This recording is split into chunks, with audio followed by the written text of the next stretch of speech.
What's going on, y'all? What's going on? King Slugger Dugger back at you today. You know I'm about to go in. I'm about to go really hand.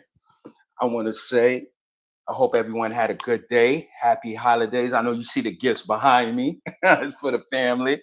You know, although I don't believe in Christmas, I do believe in the spirit of giving back to the family, especially those who was raised in this type of season or this holiday from birth, like myself.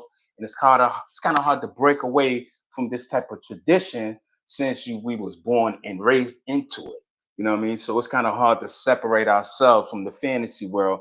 But what we can do is remix it and give it our own definition for our own family so we don't be detached. Because sometimes when you find out so many things that's going on in your life that's not real, especially those who are adopted, when they actually realize this and they realize know who they are, they start to become lost because your culture has been misplaced or displaced. You know what I'm saying? So you don't want to separate from all the European cultures because then as black people, you start figuring out where the hell do I belong.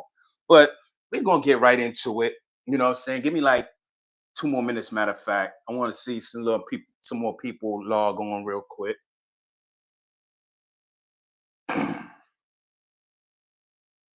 No, I got something real good for y'all today. Real good.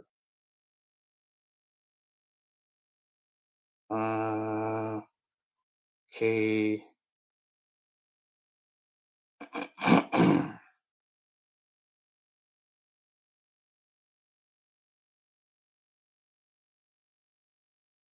All right, there you go. Okay. So that's two. Said 5 more minutes. So we got like 3 more minutes and then I'm gonna end. So we're gonna be talking about some stuff today. You know what I mean? This is what you would call, for some people they would say this is a hood preaching, hood church, ghetto church. Yeah, we gonna go into there. But see, I'm gonna be preaching to you like you ain't never heard before. I ain't giving you that Holy Ghost in the church preaching. We're not doing that over here.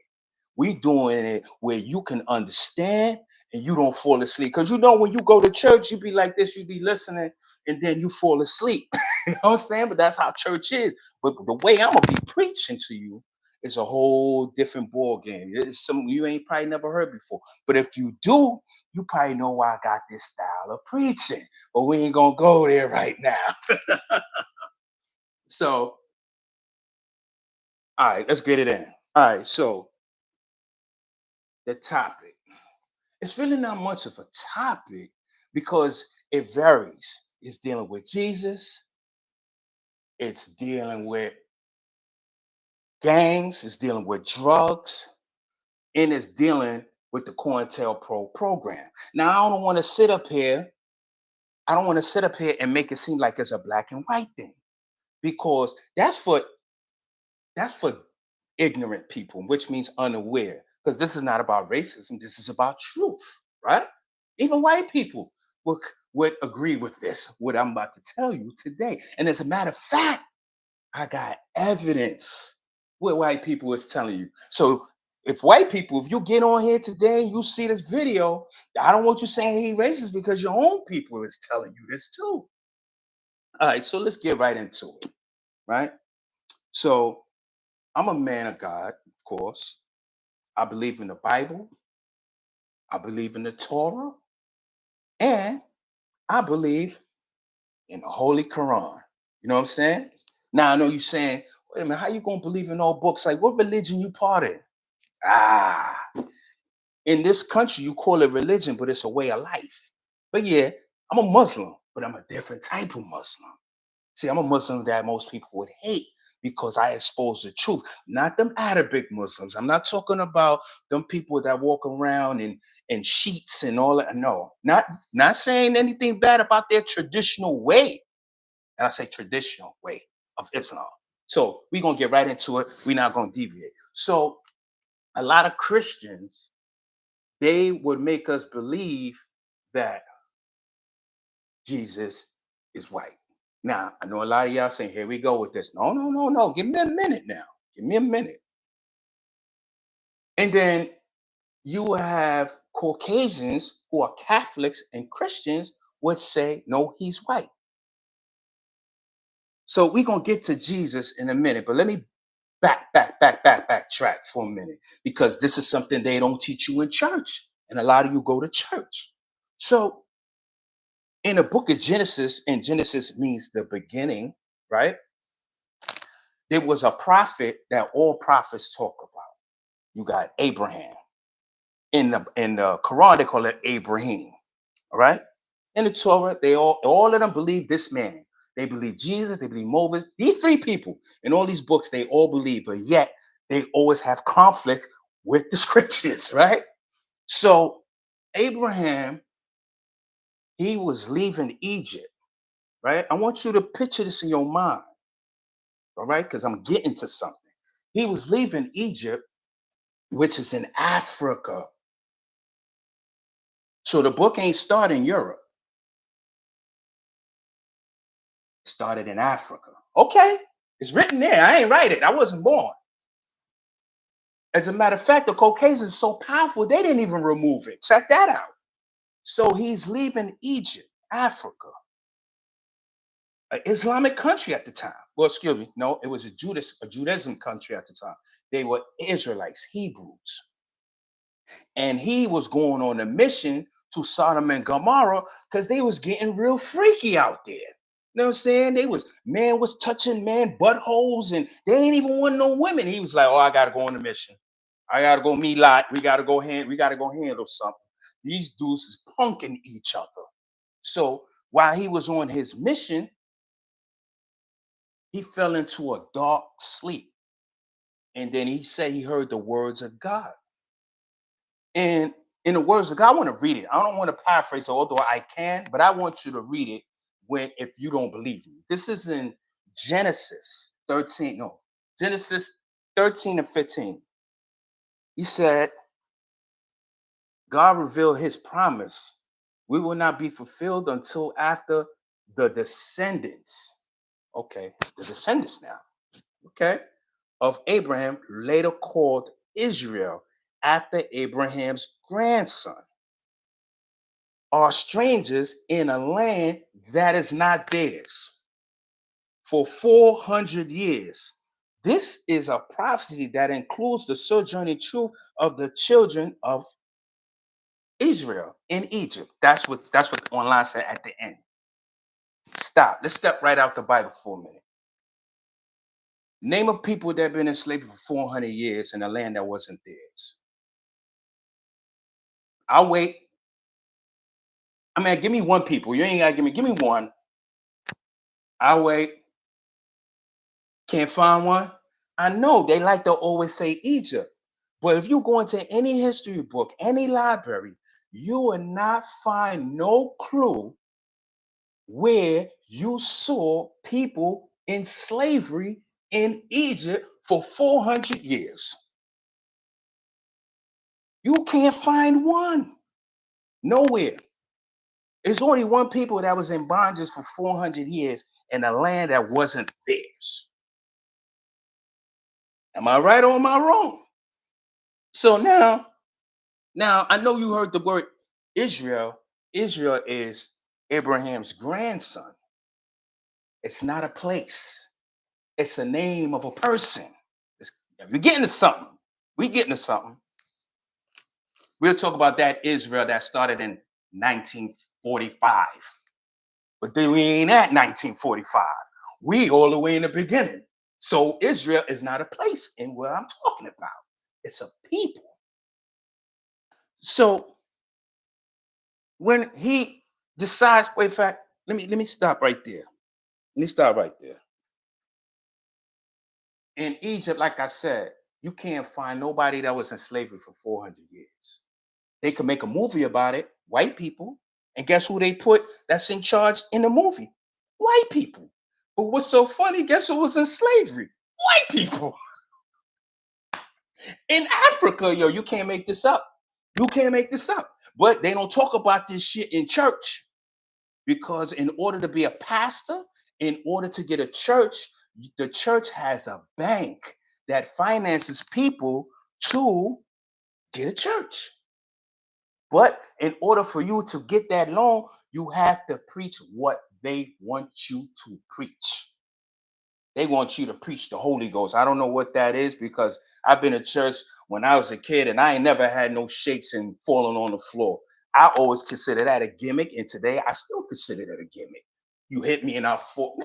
Listen, I ain't even heard nobody did that when Jesus touched them. They fainted. But here you go. You faint when it's come on now. But let's get to it again. So God also tells Abraham that if you look from the east into the west, into the north and the south, your descendants will be the cornerstone of it. So here it is, his descendants, who is originally from Africa, because that's where he's leaving to do a mission of God, is going to be the rulers of the world. I wonder what Satan is doing all this time. So we're going to fast forward. So we already know that there's a people that's going to be raised and that's going to be powerful. So now we're going to just leave Abraham alone for a second. Because I'm getting to something. Because we all know he just left Africa. We know he's from Africa. That's a black country. That's a black country. Oh, and one other thing. We can't find slavery nowhere in Egypt, but we could find the body of Lucy, who's 2 million years old as a mummy in Africa. But you can't find nothing on document that there was slavery in Egypt. Okay. You see the bullshit, right? Okay. So now we're gonna talk about Egypt because now we say we in Egypt. I mean, this country don't remind you of Egypt a little bit. It's a slavery. It was a status quo. If you're not an Egyptian and you're a nigga, I mean, excuse me, you're a Hebrew. My bad. You're a Hebrew. It's different, right? So around this time, Moses is born, but his mother gives him up because to protect him. So the Egyptian lady found him, took him in, nursed him. I'm fast forwarding a little bit because I'm not trying to get too much into the biblical talk so much, but I want you to see where I'm going with this. Because I'm talking to a lot of you gangbangers and you black people and everything. Okay, so check this out. So now Jesus comes. I mean, excuse me, Moses.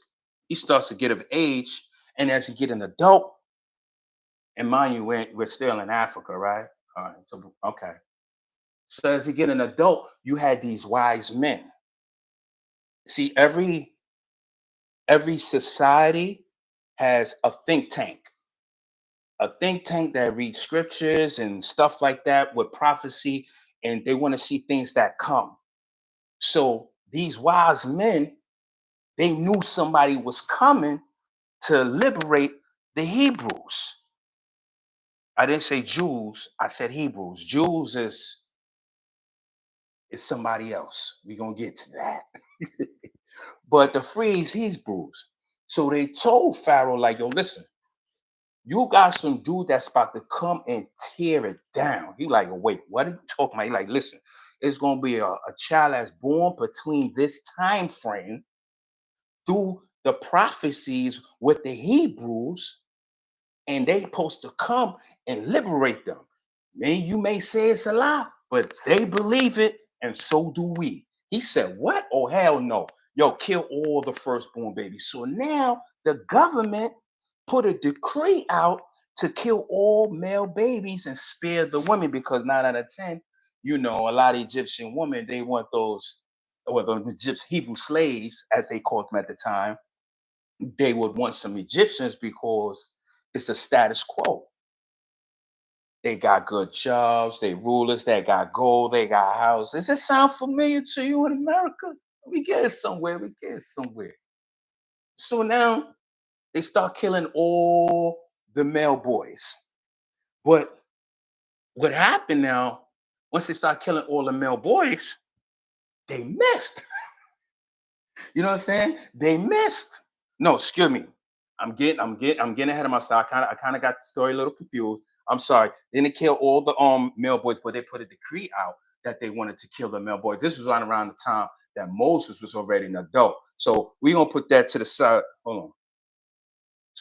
To the side a minute. I went a little too fast for you. So as Moses suddenly gets to find who he is and he gets mentally liberated, he goes to liberate his people.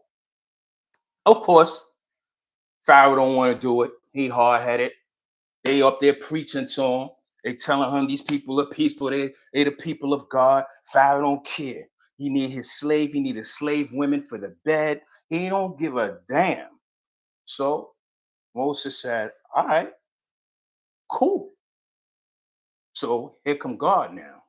Because I forgot to mention something in the scriptures where God said after 400 years of their bondage in the foreign land, I will come. He didn't say Jesus. And I know a lot of you Christians would like to say that the Bible said Jesus is coming back, but Jesus ain't say that. I got proof in the book. The man said it's expedient that I go away for the comforter to come back and comfort you. Because he know he wasn't the man. He was only there to prophesy. He knew that. That's why he was on the cross saying, my God, why have you forsaken me? Wasn't no powerful man like that.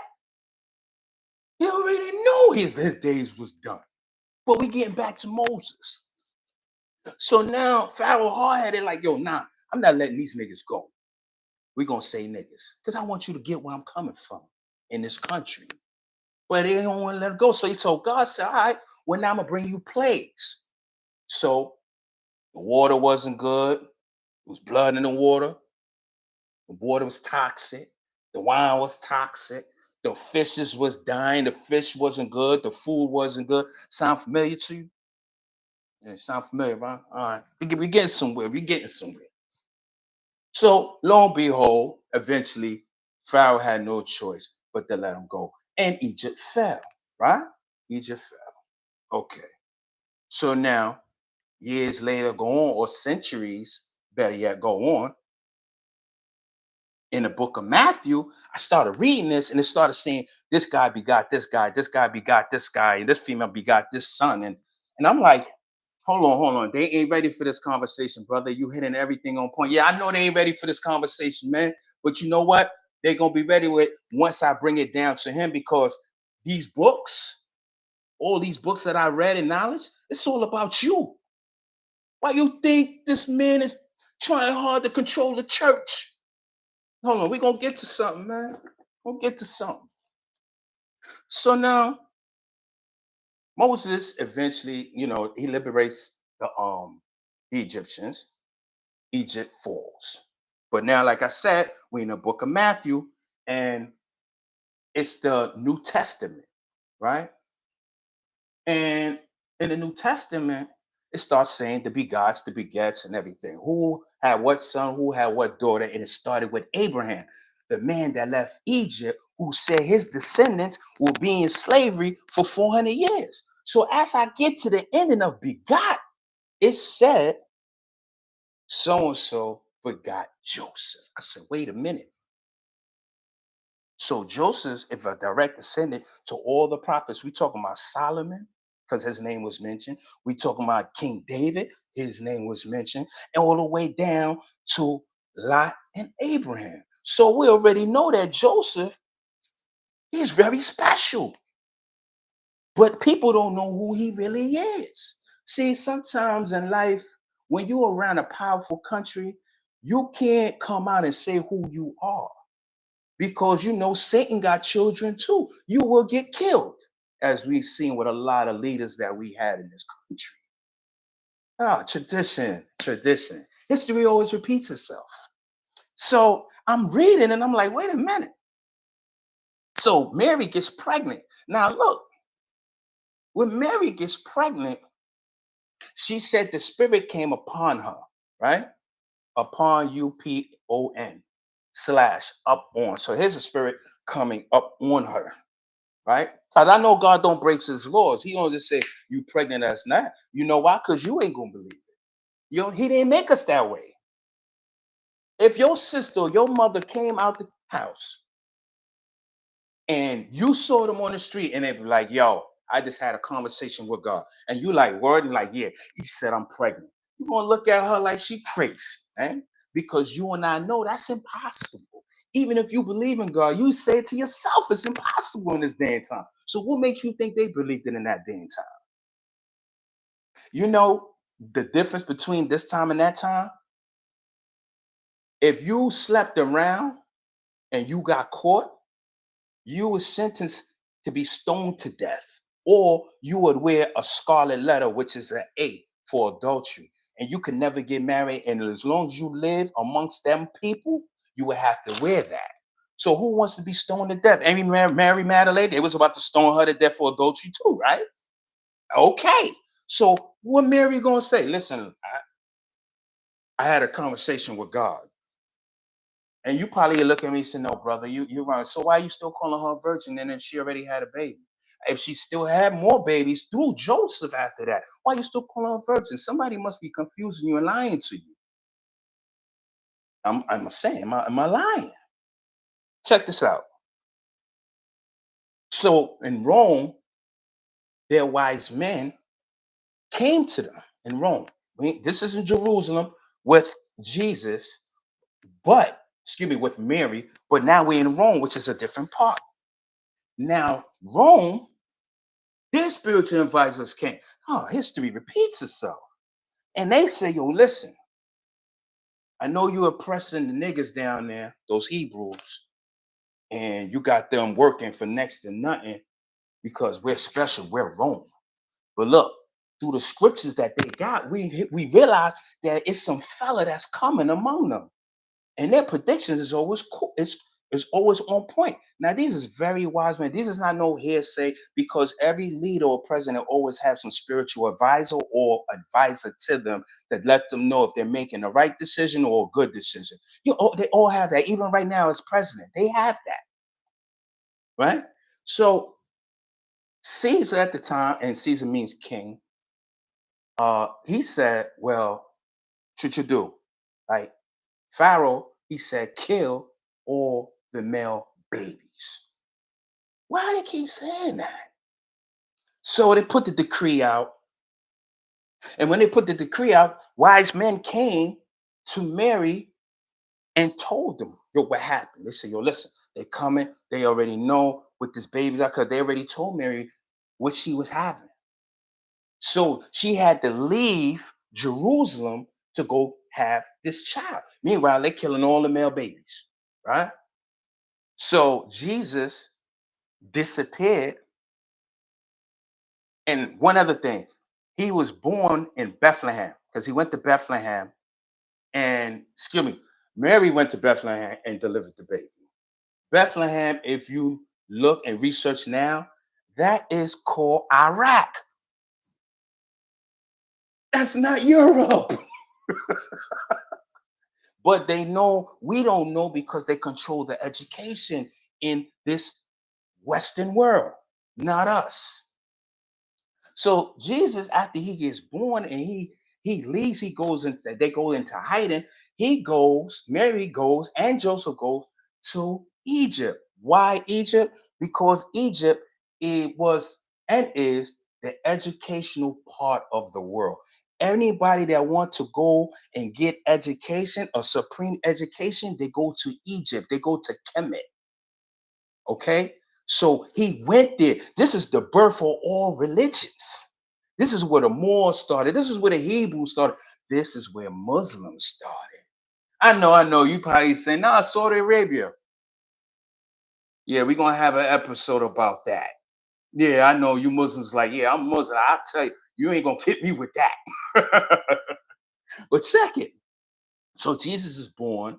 He's in Egypt. Now he's getting a different teaching. He's getting a different theology to the religion that's already out, but it's being upgraded because nothing stays the same forever. Everything has to evolve. So now he becomes an adult. He comes back. Boom. He comes, I believe he was 32 when he came back because he passed when he was 33. You see why 33-degree Mason is so important? It's all connected, baby. You just, but we're going to get into all that. Look, so he gets this teaching and then he leaves Egypt and now he comes back to Jerusalem. Now, when he comes back, He comes back as a Jew. Excuse me. He comes back as a Hebrew. He doesn't come back as a Christian. He doesn't come back as a Muslim. But the principles, you could say he came as all, because he came with a purpose to liberate his people. So I'm saying it like this because I want you Christians to really understand that if you want to follow Jesus, as you say, and I'm not hitting you with no shots or no indirects or nothing like that. If we all say we follow Jesus, then wouldn't we be Hebrews? Jesus didn't eat pork. Wouldn't we not eat pork? But we choose to eat pork and we choose to be something other than Jesus because Satan is in the church. I'm trying to tell you. So now Jesus is back and now he's preaching a different theology. And you have something called the Pharisees. The Pharisee means separated ones. These people, they consider themselves Hebrews, but they follow the Old Testament. They follow the teachings of Moses and they follow the Sabbath. Here comes Jesus with a New Testament.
Okay, people, I'm back. I apologize. I had a little technical difficulties here with my mic. So now, when Jesus gets to a certain age as an adult, he starts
poor fast if they don't got no food. So they got tired of this dude. They say, yo, man, he messing up the whole flow. It sounds like Muslims coming into a country that's full of Christians, right? So what nailed Jesus, what nailed his faith and they put the head out on him. He went to the synagogue one day. And at this time, he had his disciples with him. You know what I'm saying? He had his team, he had his mans in them. You know what I mean? It was like, yeah, he preaching that thing. Yeah, you know how it is when people become Muslim and every day they get the army, right? So Jesus go to the synagogue and he saw the money changers, which means you got the pastors passing out the collection plate. Yeah. He turned the table over and threw the money changers out.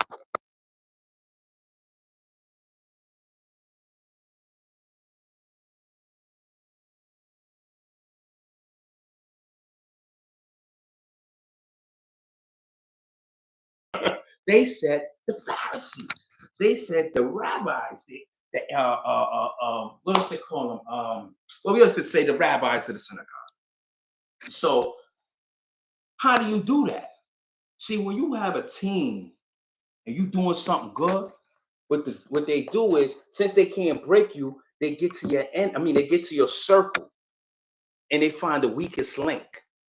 And sometimes in your circle, it's always somebody that want to be like you.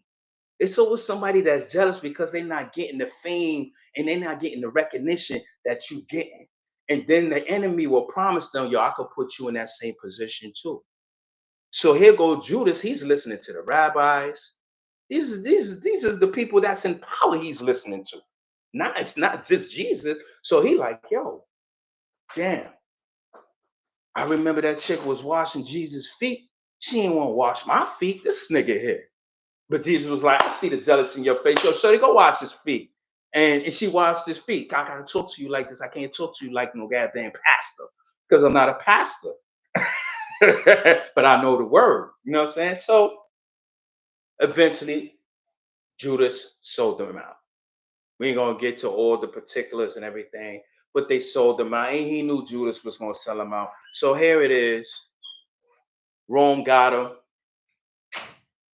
and they got him and this guy named Barcus.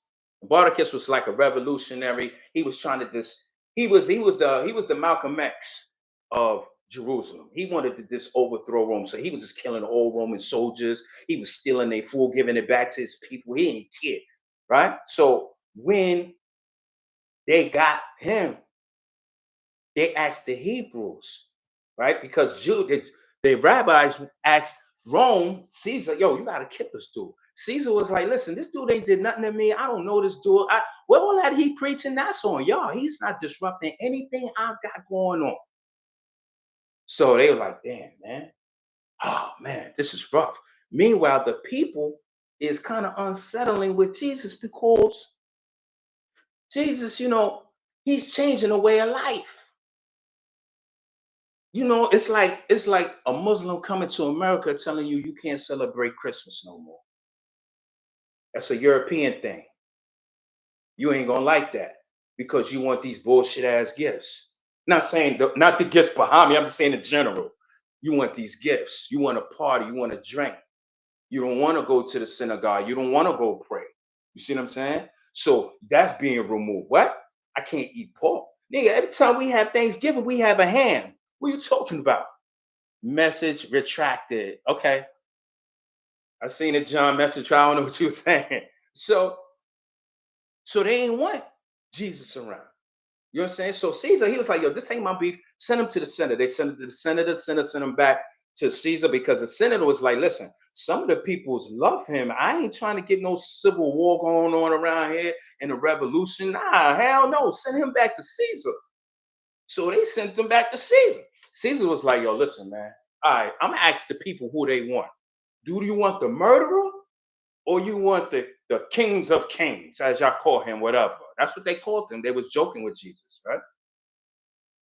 The people said, give us the murderer. Yo, they sold Jesus out so fast. See, it's cool when somebody doing something for you, when somebody healing you, or somebody giving you some food, or somebody giving you a home to stay. But once they start interfering with the illegal shit that's going on in your life, trying to make you a better person, you want them out of your life. You see what I'm saying? So imagine a whole country of people like that. They like, what? We womanizing, we drinking, we doing all our thing, we fucking, we doing all this kind of shit. You come here, you talking about you walking on water and you want us to change and be like, what? No, we got to sell this nigga out fast. Because I say that as a nigga, not derogatory statement, because you know the scriptures say that when Jesus was born, his hair was wool, feet burning black brass. eyes flaming. So we know burning brass and wool hair can't be a Caucasian because Caucasians don't have wool hair.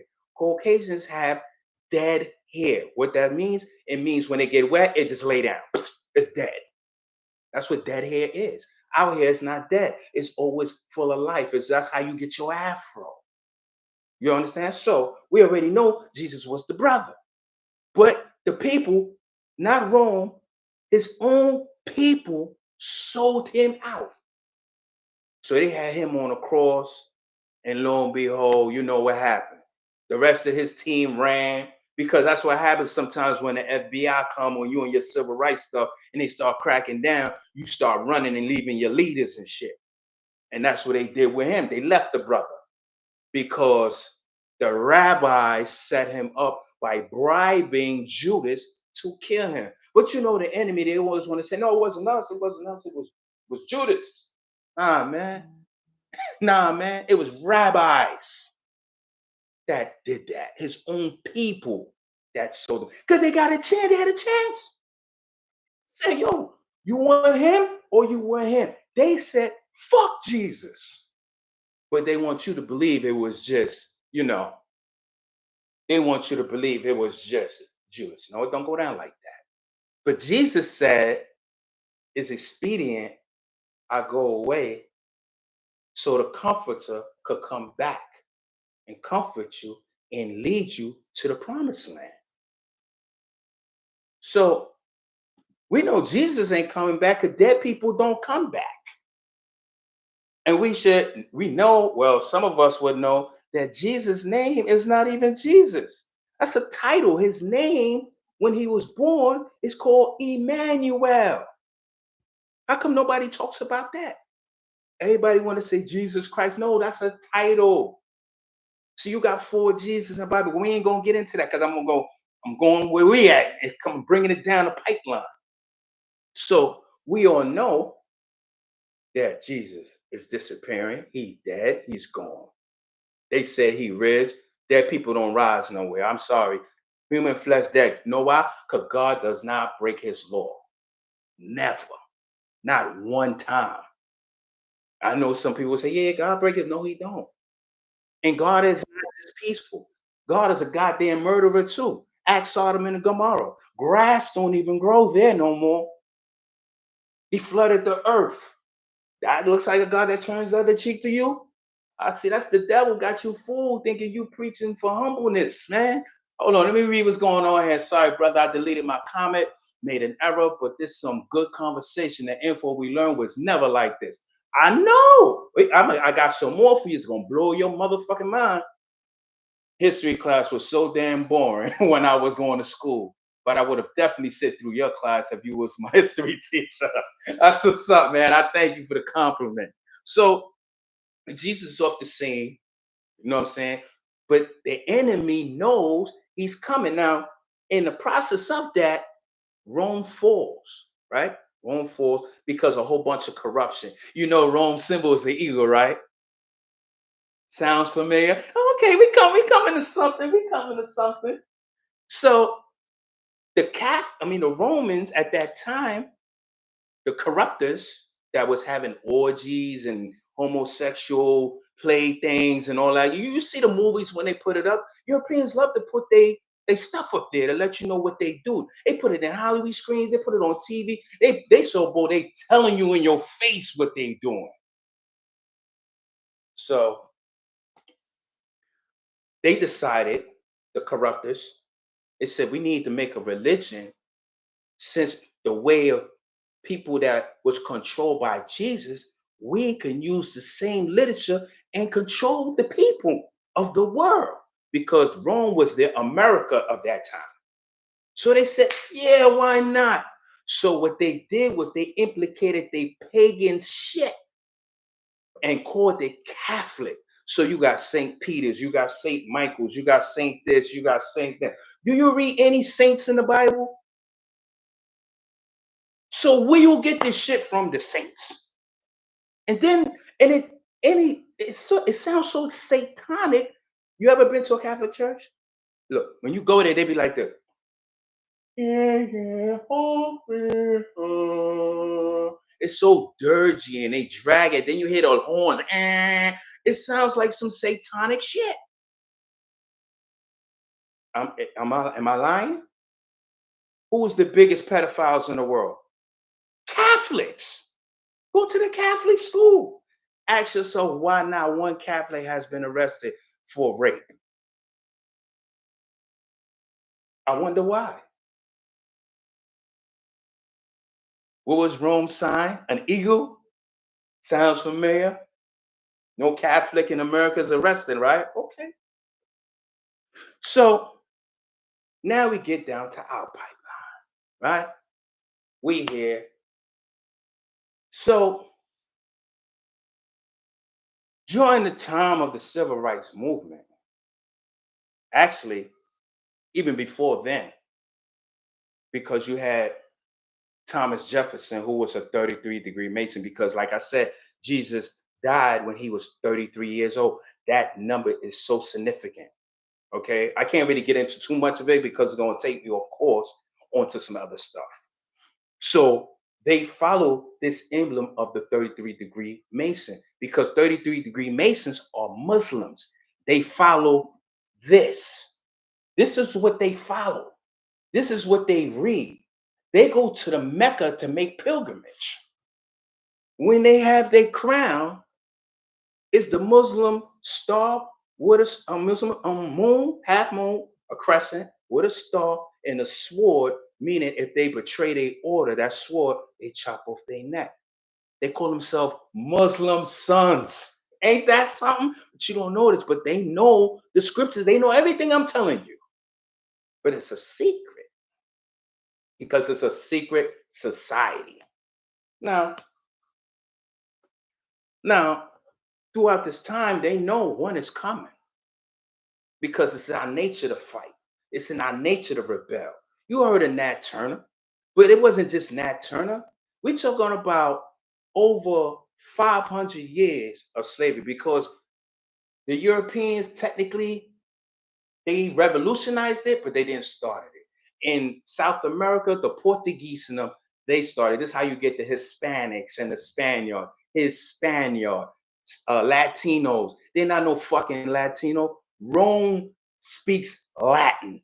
They speak Spanish. You look it up in the dictionary, every English word derives from Latin. So how the fuck are you a Latino? I'm just trying to tell you. I'm trying to tell you, I don't want you to know who you are. You're getting to somewhere. So now, as these 33-degree Masons going down the line and through the centuries coming down the pipeline to us, they making sure we do not read because reading will liberate you to know where to go. They let you speak on the Bible, but if you notice, like I said, they put their shit on TV when they let us preach and have our sermon amongst the slave. You don't never notice the Caucasians always sitting there listening. He want to know what you're saying. You know why? Because all these books are revolutionary books. They talking about you. So if you start reading, you start understanding, you going to war. Remember they said Nat Turner was a Christian? His mother knew how to read and taught him how to read on a low. And he read the Bible. He understood it. And he knew, listen, man, we got to kill every motherfucker in here to be free. White, I don't care, white babies, everything. Because when the parents die and we get caught, the baby on us. No, that little bastard got to go too. Ain't no rules in war. Why should we sympathize about a white baby when you was raping us and killing white babies and selling our babies? There ain't no rules in war. You do unto us, we will do unto you. You know what I'm saying? So it was so many rebellions. They write a lot out of history. There were so many rebellions. Everywhere was in slavery in America. Don't let them fool you with that shit. Like I said, we're gonna talk about that a whole nother time. There were some places in the States, there were some places in Virginia, some blacks wasn't trying to hear that. There was even some blacks that had slaves themselves and was free.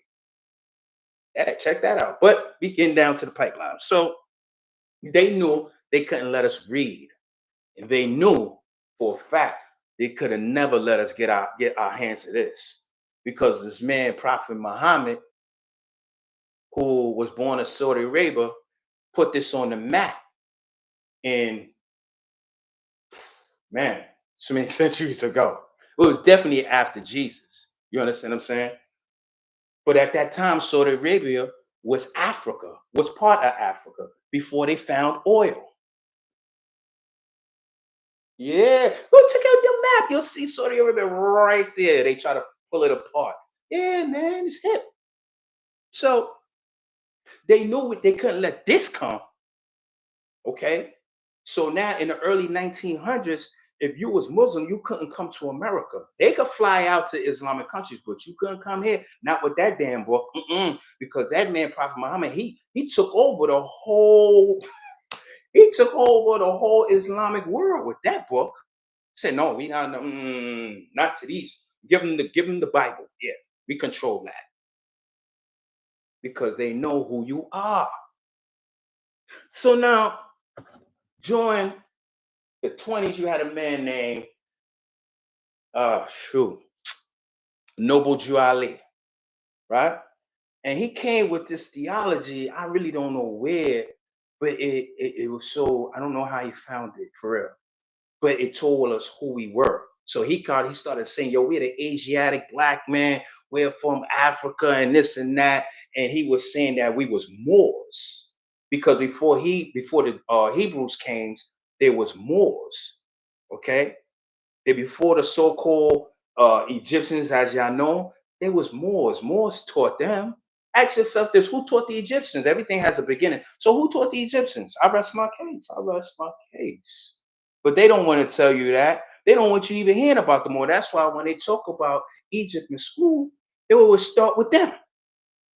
They always say Pharaoh and all that. Man, it was dudes that was way bigger than Pharaoh. I mean, King Tut. Come on now. King Tut was just a kid that came. Don't get me wrong. I commend him. He was a leader, but he didn't do the great things that now he didn't even do half of what Cleopatra did. No, serious. But they don't want you to focus on people like Cleopatra, who's rebellious black woman who will tear shit up. They don't know, hell no. They want you to focus on people like Rosa Parks so you could not fight and turn the other cheek. Right? They be getting down to something. So they knew they was in trouble when Noble Drew Ali came. Eventually, they locked him up, prosecuted him. They knocked him off his dean. His people separated, but it's still here. The Moorish Science Temple, yeah, they're Muslims, right? Because he was there. That's what they were Muslims. Excuse me, not Hebrews. They are Muslims. Because they're Moors. Excuse me. Um, so that got off the scene in the 20s, right? You notice that everybody that talks the liberation of black people, they come after hard body. I don't care. You ain't even. They don't even go at criminals this hard. Check out Marcus Garvey. They went at him hard. To the point they deported him and told him he can't even come back to the country. And his whole people deserted him. Right? So now you got the civil rights movement. Now, prior to the civil rights movement, you had a man named J. Edgar Hoover, right? And the CIA tapped his shoulders and said, yo, we got an issue. Because they know all the prophets, they know about all the leaders and everything. So they said, we got an issue. So what's that? So listen, need you to start the FBI because we deal with world issues. We don't deal with the country issues. We got too much going on with these Muslim countries as it is. And in Japan and China, they ain't trying to bow down to this white supremacy shit. So we need you to focus on these blacks because they causing hell in the country. And then the police can't handle them. So okay, they created the FBI. So what he did, he created a cabinet called the cointelpro, which is the counterintelligence program. What was this program about? This program was designed to disrupt and dismantle black organizations that they felt was illegal to their policies. What is their policies? White supremacies, Jim Crow, segregation, bombing them for a little girl. That's their policy. Now here it is. We got to disrupt anything that's coming out into our world to disrupt our world. Okay. So Hoover made this memo, right? I want to show you this. I really want to show you this memo. This memo was this memo kind of deep, man. For some of y'all don't know who J. Edgar Hoover is. You know, I know some of y'all probably don't know who he is. Let me show you a picture of him. This man here. Hold on. Man. Trying to show y'all a picture of this guy.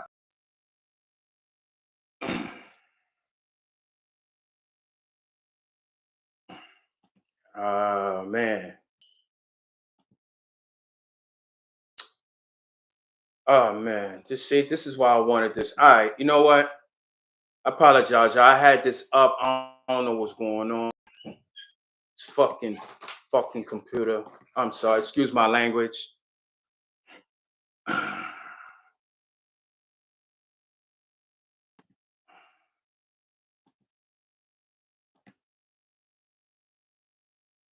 All right. I'm sorry, y'all. I ain't going through this. Um, it's my fault. If I knew this was gonna happen, I would get online because I needed this evidence, which is important to my lecture. But you know, it is what it is.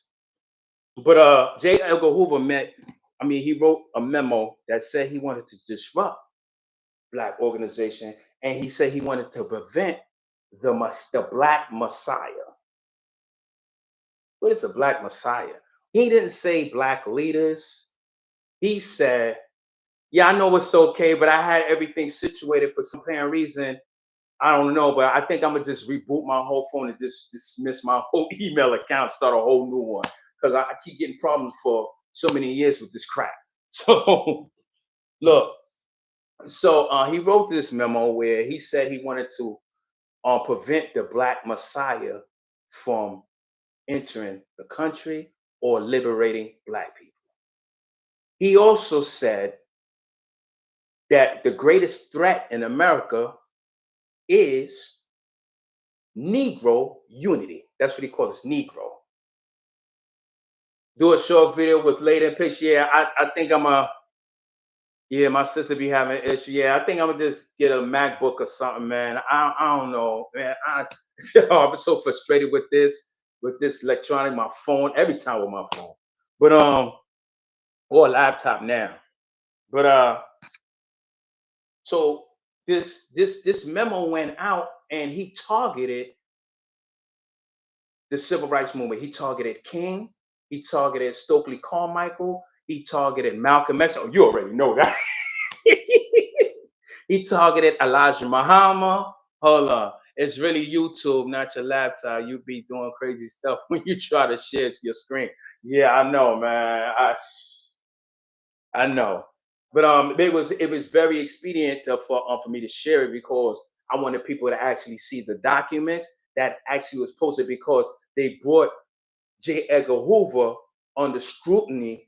I mean, they put him under, I would say, under a microscope, and they wanted to charge him. And no matter of fact, they did charge him. And this is how all the COINTELPRO papers came out, and they dismantled the COINTELPRO. But their tactics is still here in the Federal Bureau. We're gonna get to it. So, like I said, their plan was to dismantle these black organizations. Their plan was to put people that was a people of color or person of color into these organizations because at one point in time, you couldn't be black and be an FBI agent. You couldn't be black and be a police officer. So since these organizations kept coming up, they had to infiltrate. So they will find them a real good nigger. I have to stress it like that. A real good nigger and put them in your organization. Huh? So this is what they were doing. They did it to Elijah Muhammad and Malcolm X, and they broke them up. I know some of y'all might say, "Oh, Elijah was with little girls," but Malcolm Malcolm wrote a book, one book, and he wrote it with a guy named Alex Haley, and it's called The Autobiography of Malcolm X. Malcolm X has no other autobiography. Stop letting people tell you they got an autobiography of Malcolm X after 50 years of him being killed. No, no, no, no. It's only one. He sat before this man, Alex Haley, who wrote the movie Roots, and they sat beside us, from across each other on a tape recorder, and he laid this down. This is what he said. And it's in the book. He said Elijah had several secretaries that he married and had children with, and they were in their 20s. Now, in the Quran, you're going to have 4 wives, and that's all he had. But when you live in a European world, you look at it like, oh, nah, you lying, you got children here. And, he had to hide that because if he brought it out, everybody will be looking to have their next wife. So this was part of a corruption. So undercovers that was hearing these rumors and hearing this, they was adding fuel to the fire. And you know how it is in the organizations. People start gossiping and talking about each other and don't realize the gossip get into the ears of the next person in the organization. Everybody like, yeah, I heard what that nigga said. Now the germ is being spreaded around organizations. Now people's causing risk within the organization. Hold on. Not to cut you off, brother, it's been a big issue on who started the civil rights movement. Was it Emmett Till's situation or was it Rosa Parks? Roots is my movie, John Banks. It's long as hell, but that's my movie. That's my favorite movie. To answer the question before I get into it, I'm gonna get into it. All right. I'm trying to. All right. I know what I'm gonna say. All right. The civil rights movement did not start with Emmett Till being killed because Emmett Till got killed in 56, I believe. 55 or 56. I could be wrong because I know around that time it happened with Rosa Parks too. But that situation happened with Rosa Parks. But the women were already boycotting the buses first. They don't want to tell you that. These bougie preachers, they had this persona that the men are supposed to lead and overstart. Because it was a different time. But the women took it upon themselves, like, nah, we protesting. They was boycotting first. The men didn't want to do it because at that time, the women was at home and the men was out there working. Women didn't work like that. Okay? They didn't work. The men was at home making all the money. And most of them in the black community had businesses because it was Jim Crow. Black people had to stay with black people. So our business was always successful because the money was staying in the house. Shout out to you bougie motherfuckers that want to move out the hood. I know my language, but I got to speak your language for you to understand me. I don't want to bore you. So when that didn't work too much, the Emmett Till situation happened. At that time, you had different organizations that were doing independent things because you had certain people that had their own organizations. They wanted to be the HINC. They didn't want to be dictated to. So everybody was doing their own thing, trying to be recognized. But after the Emmett Till situation, that shit sparked so much, they united. You see what I'm saying? They united and they put King in the front seat because at that time, at 24, King wasn't really a pastor. He was an assistant pastor of the pastor who had businesses. So he didn't want his businesses to be boycotted by the distributors who are white. So they put him in the front street. Hey, go King, go talk. 1954, I believe it started. Well, you can say 54, 55. You can say, yeah, you can say that. You can say it stay that. It's really not a Pacific Day because, like I said, everybody was already doing something and they just pulled it together and they started calling it the civil rights movement. You know what I'm saying? So that's pretty much on that note of what happened. So, they put King in the front seat, but they didn't expect that King could talk like that. You know what I'm saying? They wanted to put somebody also that wasn't going to shake the tree because black people had businesses. They didn't want their shit to suffer. And the Jews started NAACP so they could break the barriers for them so they won't be called kites, and they could start their business because they had their own Ontario Motors when it came to us. They used us. You understand what I'm saying? Yeah, NAACP, they funded that, man. As a matter of fact, they funded the entire civil rights movement. Every time you got locked up, you got bailed out. Because the Jews, everything. Who you think owned the banks? Okay, now. so, so where was I now? Because I that kind of deviated what I was saying. But I'm gonna just let God guide me where I'm at. I'm gonna just go shoot for the stars. So, um, as the civil rights movement continued, they was being successful. They was being successful as long as King was preaching nonviolence. It was okay.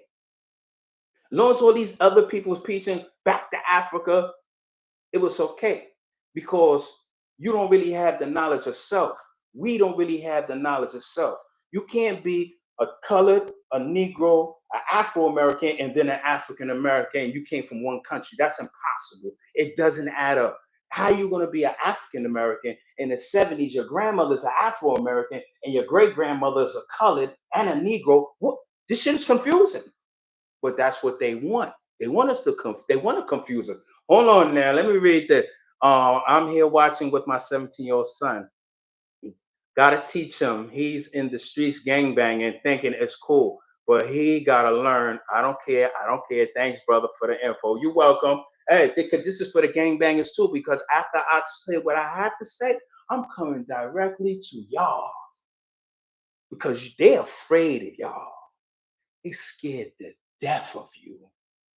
Know why? Because you're not like me. Don't get me wrong, I get it shaken, but not like y'all. And we damn sure ain't like our great grandmothers. Y'all, let them call y'all a nigga.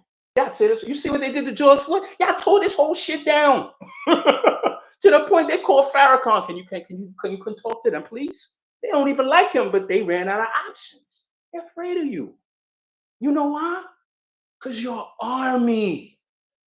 Look, you got Bloods over here, you got Crips over here. Look, you everywhere. Land Kings everywhere. The disciples everywhere. What happens if you are all unified? That's an army. But as long as they keep giving you guns, but we gonna get to you. We gonna get to you. But like I said, so they started to dismantle the civil rights movement, right? They started dismantling it. A lot of them, like the NAACP, was pretty much like the first ones to to um break away, because see what happened around that time, a lot of black people was changing culturally. They started having a lot of afros. They didn't want to be Caucasians no more. They started changing their names. They started wearing dashikis. Enemies said, how we gonna deal with them? So segregation is over. And we was like, yay! Yeah, so now you can move out of your community, and then we're gonna move in your community, and then we're gonna buy up all your shit, and then your money gonna go in our pockets, and then you're gonna move into our community, and then you're gonna be paying mortgage to us. Again, you don't own shit. This is their idea. And we were so blinded, we weren't even thinking about building, we was thinking about being more free. And I dig it, because you ever been in jail, you always say, I'm gonna do this, I'm gonna do that when I come home. And because you locked in, you don't have your freedom. But as soon as you get home, you kind of forget all of that because you having fun. You free. You ain't think about building, you think about just enjoying your time. Now, I'll be right back. Let me read what Monica said. She said, yes, I do. Yes, I do. I can't wait for that episode for my son. Appreciate you so much. Nobody is teaching our teens except for violence. Oh, but I'm gonna be talking about it on today too, right now. But I'm getting where I'm getting to. Okay, I'm done. I don't want to keep interrupting you. Nah, it's cool. It's cool. Listen, sometimes even when you talking, you start doing this. What I learned is sometimes you'll deviate off what you're talking about because there's another subject matter that's very important that mixed with the topic you're talking about, and it may take you somewhere else for a second, but you always got to backtrack as well. So it's okay. Any interruptions, y'all got something y'all want to ask? That's cool. I will get to it. I want to know you. So So now they was kind of successful. They were no, actually they were successful because they separated Elijah Muhammad and Malcolm X. Although yeah, Malcolm was a little bit bitter because one of the females that Elijah married was the female that he was supposed to marry. Yeah, yeah. When they was in Chicago, but he got moved from Chicago and he went to New York to open up the mosque in Harlem, and that's how he met Betty. And he married Betty there. He didn't know at this time afterwards that Elijah married Evelyn, who you probably saw her son be speaking, but we'll get into all that a whole nother time, right? Um, but I know they want you to believe that he had all these children and all of this. But how many years has been?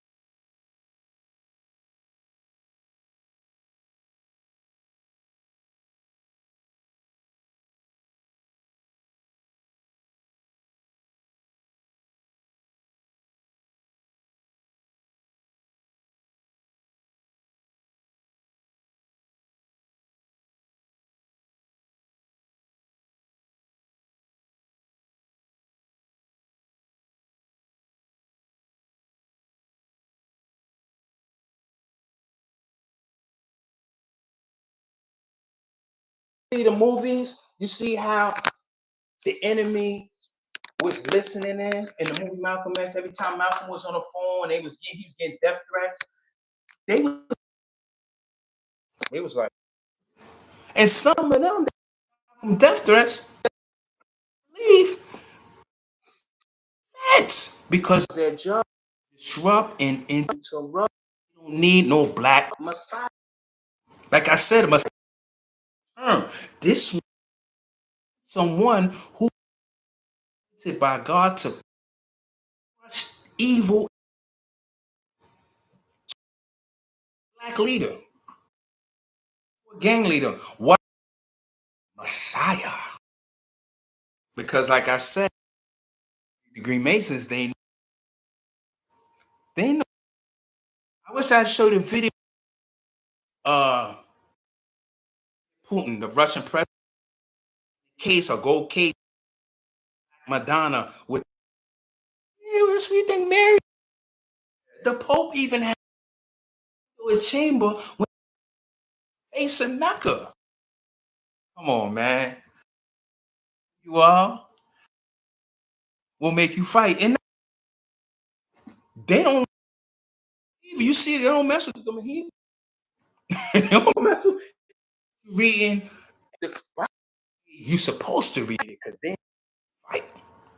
So Malcolm, when Malcolm decided he was going to come back, and wait a minute, it was about thing that was this. Um, but I'm declared the person Muhammad damn near white, black because his father went mountains in Turkey, find him a white and made her mother have a baby to come because according to what they wasn't there to white people more than we own. So if we talking to us, we to Malcolm. So Malcolm was white people in it.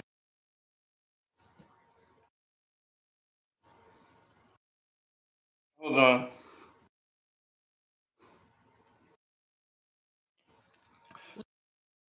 It was new, they were verge to come back. It was, we can't have that. So what's going on? He was because there was a movement going on. Yeah, they ain't telling us all about this bull crap in school. And they told Malcolm once he playing, you banned, you can't. He said, what you mean? He said, we got word to be assassinated. Now, Islam was not that powerful. Strong. Well, they were pretty much in America, not America. So who was there? I ain't saying no names. I don't know. I don't know CIA. Got the word he was going to be 2 weeks before his death because he was trying to come back to the Nation of Islam. Now, just imagine he came back to the Nation of Islam, and then you got Farrakhan still here. Oh my God. They would have had a problem. Prevent the rise of the Black Messiah. We can't let these niggas be free. We have to keep them in bondage. We have to keep them ignorant. We have to keep them from knowing who they really are. What Cat Williams said it in his interview. He said, why do white people pay attention to black people so much? He said, why do they pay attention to people that they don't care about? It's because they know who we are. We just don't know who we are. He even said that. Because as soon as you realize who you are, they're going to have a problem overnight. That's why when we came over here, they had to remove everything out of our brain. And then the parents that came from Africa, they had to kill them off.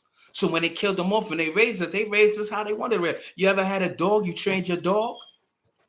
I could call my dog by his name. He don't speak English, but he know his name. And this is an animal. So what about us? What about me? What about you? What about your son? What about your kids that go to school? What are they being taught? What are they being called? All right.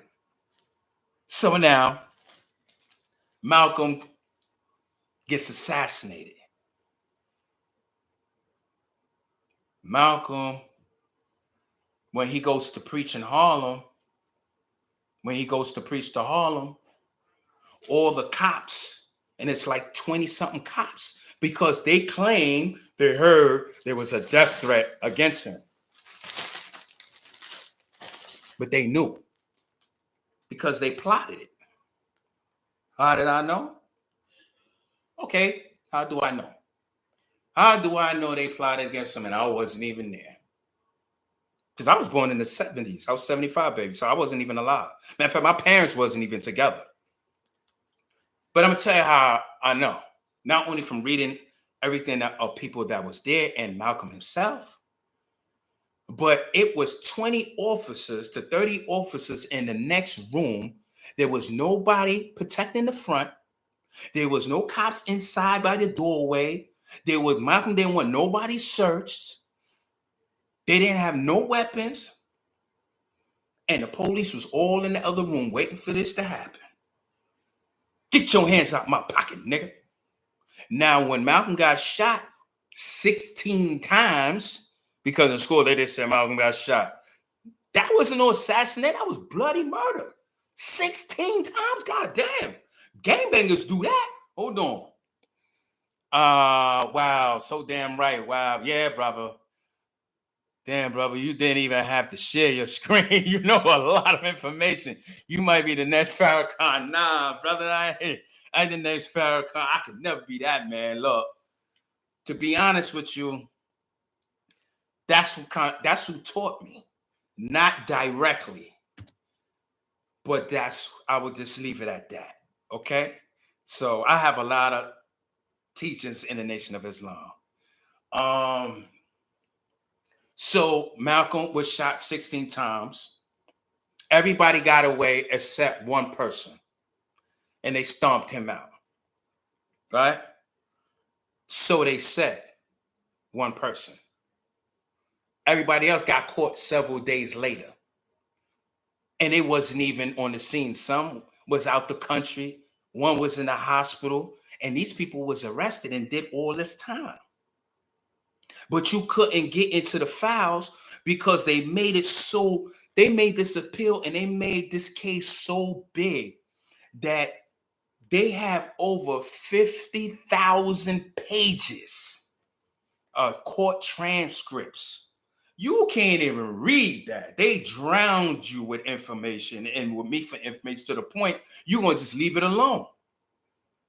But it came out years later that it was CIA, because even the guy that was giving Malcolm mouth to mouth, he was an undercover FBI agent giving him mouth to mouth. You know, when you hold one person mouth to mouth, they like to hold your nose and meanwhile Malcolm bleeding out, and all these brothers did their time, and they came home.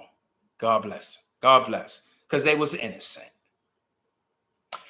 Now, during that time, meaning you speaking the truth and teaching the day. Thank you, brother. That's my job, man. That's my job. That's why I say this my podcast is the lethal truth. I'm not here to be talking about, don't get me wrong, I might talk about Remy and stuff like that, but I won't make it as something where I'm just trying to shit on people just to get views. If it ain't some truth where you could educate somebody and they get an idea and be like, okay, I learned something, and they could each one teach one, then I'm just wasting my time. I'm just talking bullshit. I could be like a lot of other people and just gossip. Like, I won't like say females, because all human beings talk about things or gossip. All of us gossip, whether it's about good things or bad things, it's gossip. But you got some people on here, man, the men, they gossip like crazy. Like, damn. Then some of them act like they know the people, but not to get into that because that's not my business. I don't want to deviate from the message. So as Malcolm gets murdered, of course, Betty believed it's the nation, because people are calling and they're telling him death threats. Telling him, we gonna kill you, nigga. And it's black people. So in his mind and in her mind, she thinking it's the nation. You know, and then as time went on, people found out, oh, Malcolm didn't own the house. They lied to him. No, when you come in the Nation of Islam and you become a minister, that's your job. That's your job. We are building our nation. See, that's a nation. That's your job. If you want to help and liberate your people, for your people, now you take on a job. So now we have to pay you. So guess what? I'm going to put you in a house.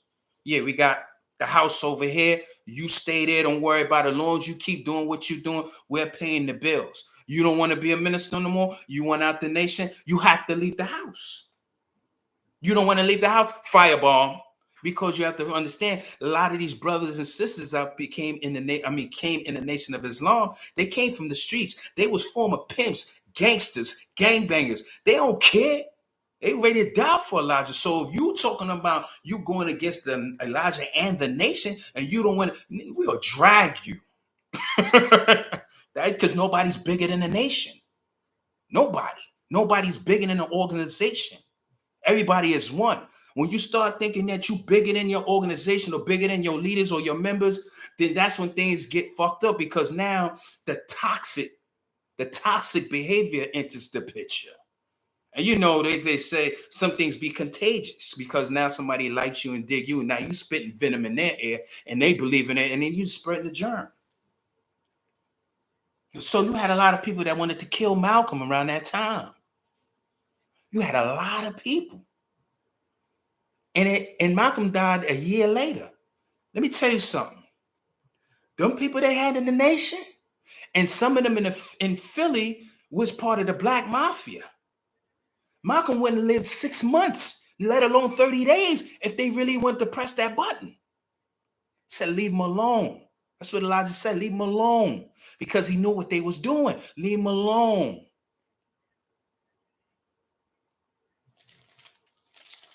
Okay, we're going to get off that topic. I know that was a little touchy one right there. So now they felt, okay, we got rid of Stokely Carmichael. We got rid of the leaders of the NAACP.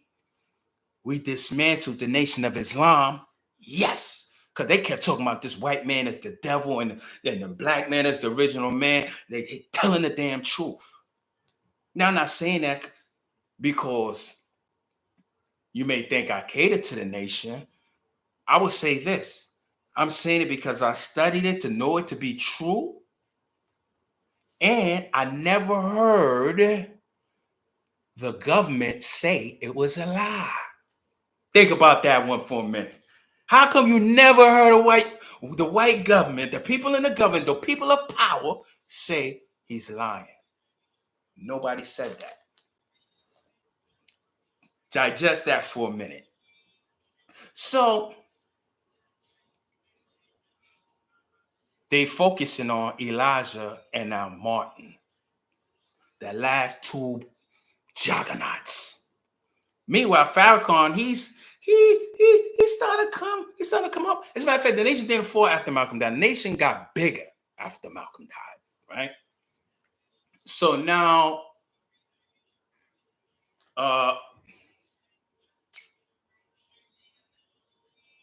Warith D. Muhammad, Louis Farrakhan became the national spokesman of the Nation of Islam right after that. This was the man that Malcolm was teaching. This was the man that Malcolm brought into the nation. You know what I'm saying? Because a lot of people like to say, yeah, Farrakhan did it because he wanted Malcolm's side. No, Farrakhan was already a minister when Malcolm died. You know what I'm saying? He was already a minister. And as a matter of fact, when Malcolm died, Farrakhan wasn't even in that state. He was in a whole nother state. So now Elijah Muhammad and Martin Luther King Jr. decided to meet. I wish I could show you the picture. You know, it's a picture of them that was sitting there and they talked for 4 hours. And we know Martin is a very spiritual man. And we know Martin is a very gifted man in theology. But he didn't get the theology that was taught to Elijah from a person that derived from Saudi Arabia with the truth. You see why they don't like the Muslims over there or the Islamic countries? Because they speak the truth when it comes to what they're doing in America. Because the Caucasians, the Arabs you see over there, they're called Caucasians. Those are Caucasians. When they come over here, that's when they want to act like, yeah, I'm an Arab. No, you're Caucasian. Because when you're back in your country, that's what you call yourself. But they don't know that over here because they don't go over there. You ain't gonna fool me with that. I'm gonna treat them, look, the way I deal with them, man. But so he sat there and they spoke for 4 hours. Immediately, Martin became resurrected mentally. The theology he started to teach was changing. So his last speech is called The Mountaintop. They don't air that. They want you to believe this I have a dream speech. So every day you go to school and they have this February crap about Black History Month, they bring up Martin and say, Martin said, I had a dream and it's about peace. No. Because right after that speech, he came back with another speech called Mountaintop. And he told his people, stop selling out and moving to the white community because our community will fall. Come back to your community. Build your community. Ban Wonder Bread. Ban the garbage trucks. Ban this. Ban that. Build this. He said, I remember I had made a speech. I remember I made a speech of called How to Dream. And he said, I believe right now I'm here to tell you that dream has become a nightmare. Ooh. He said it became a nightmare because he realized that they were using him in the government. Hey, you shake hands with the president and Black people thinking that you getting things done and you made it. No, the government trying to use you as a tool So you preach peace and nonviolence and let my white people rule the world and rule the country by killing you. Kennedy, same thing. They was all playing both sides of the fence. And Martin knew that after talking to Elijah, he seen it.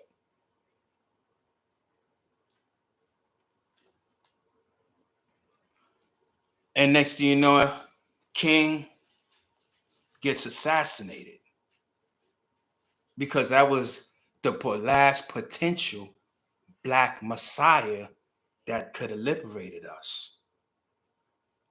Economically, financially, or culturally, we could have been liberated. And I'm not saying this as racist because the Jews got their own community. And when I say own community, I'm not talking about this bullshit y'all be talking about, the Black. What do you own over here? No, for real. What do you own? Okay, you own the store. Okay, I got it. You own the store. That's good because we know that you own the store. But you pay property tax, right? Okay. Who you pay it to? Okay. You own the house? You pay property tax? Who you pay it to? Oh, okay. Who you work for? And after you work for them, who pays you? Who pays you and then take money for taxes? So when you look at the Jewish community, they own their own bank. They own the Federal Reserve Bank. They print money. Okay? They have their own schools. Therefore, they control the education that goes into their mind, not the government. If you want your own school, you have to fund yourself. And that's what the Nation of Islam does. They fund their own school because you have to teach your education. You can't have a stranger teach you. Chinese man can't teach me Black history, especially if you don't know how to feel Black. Although they are people of color, they are the original man as well. But I'm talking about the essence of us. They can't teach us. It has to be one that comes from amongst you. That's like all prophets, they have to come from your family. Prophet Muhammad, he came from them. Jesus, he was a Hebrew. He came from them. Black people, somebody has to come from us over here to liberate us. And he did. See why they never liked Elijah Muhammad and Malcolm X? He said, white man is the devil. That was harsh. The white man is the devil. They ain't like that shit. They said, what? And then we started showing and proving about the Bible with the description of Jesus. They said, oh, these niggas are getting educated. So they don't want you having your own community. So Martin had to go. Then hip hop came. Right? Hip hop came. But something happened in hip hop because they didn't want nothing to do with us in hip hop. So what we started doing is that we started rapping some cultural stuff. We started rapping educational stuff. I remember growing up, I was wearing these African medallions and like these leather hats. I didn't know what I was doing. I was just following the trend in the hood because everybody in the hood was wearing it. I didn't know I was making a big ass statement in front of police. I was like 10, 11 years old.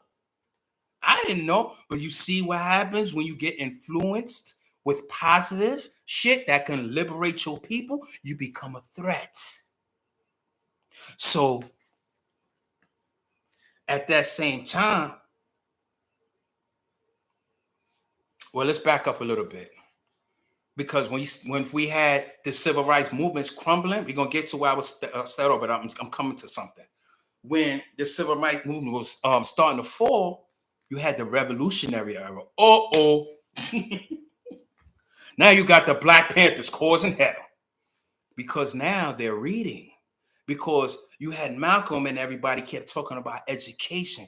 When you keep telling this to young Black people, and they start seeing what's going on, and then they're focused, they're focused and they're not distracted, they start taking up responsibility. Now here you got Black Panthers. Look at the difference from now and then. You had the Black Panthers from 18 to no more than 28 walk into Congress where City Hall is at with shotguns talking about, I know my constitutional right. What 18-year-old talk like that? They don't even talk like that now. Some don't even know how to get directions to the Bronx somewhere.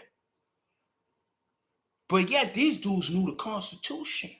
And they came up on the government steps. They wasn't in the hood shooting nobody, throwing up no stupid signs. They knew who their enemy was. They knew the enemy wasn't they self because they seen what was happening, because they wasn't distracted with like shit like football and baseball and music and dancing and drug. They was focused. So of course, you know, Hoover let the police, they gave him the green light and they just started killing all the Panthers. So at the same time they started killing the Panthers, right? Oh man, I wish I could show you this because I wanted to talk about Fred Hampton, how they said, because he had Chicago in Smash as far as the Black Panthers. I won't say in Smash, but he had part of it in Smash. And you had the Black Almighty Peace Stone Rangers, who later on became Bloods. They had Chicago too and Smash somewhat. You understand? Who later on became El Rukins. They became Muslims and they started dealing with government shit. Like, that's a whole nother topic. You understand? So they saw Fred, and Fred was only 25, baby. And he had Chicago jumping. The only one that was in his way was Jeff Fort, who was the leader of the Almighty Black Peace Stone Rangers. And he tried to sit them down and say, yo, let's unify. If we unify, we got the entire Chicago. They said time for Fred to go. They pulled up at Fred's house. They got a government agent again in the organization. They drugged him and he was asleep. His pregnant wife was on the bed and the police cars pulled up and they started getting on the bullhorn, talking about drop the weapons and come out. And, you know, they was making a scene like they was trying to do something right. And they fired over 200 rounds into the apartment. Fred was knocked out, drugged out, and sleep. He got hit a few times, but he was still alive. His wife was there, watching it on the floor. And they said, look at me, you nigga bitch. And they put the gun to Fred's head while he was knocked out and blew his brains out.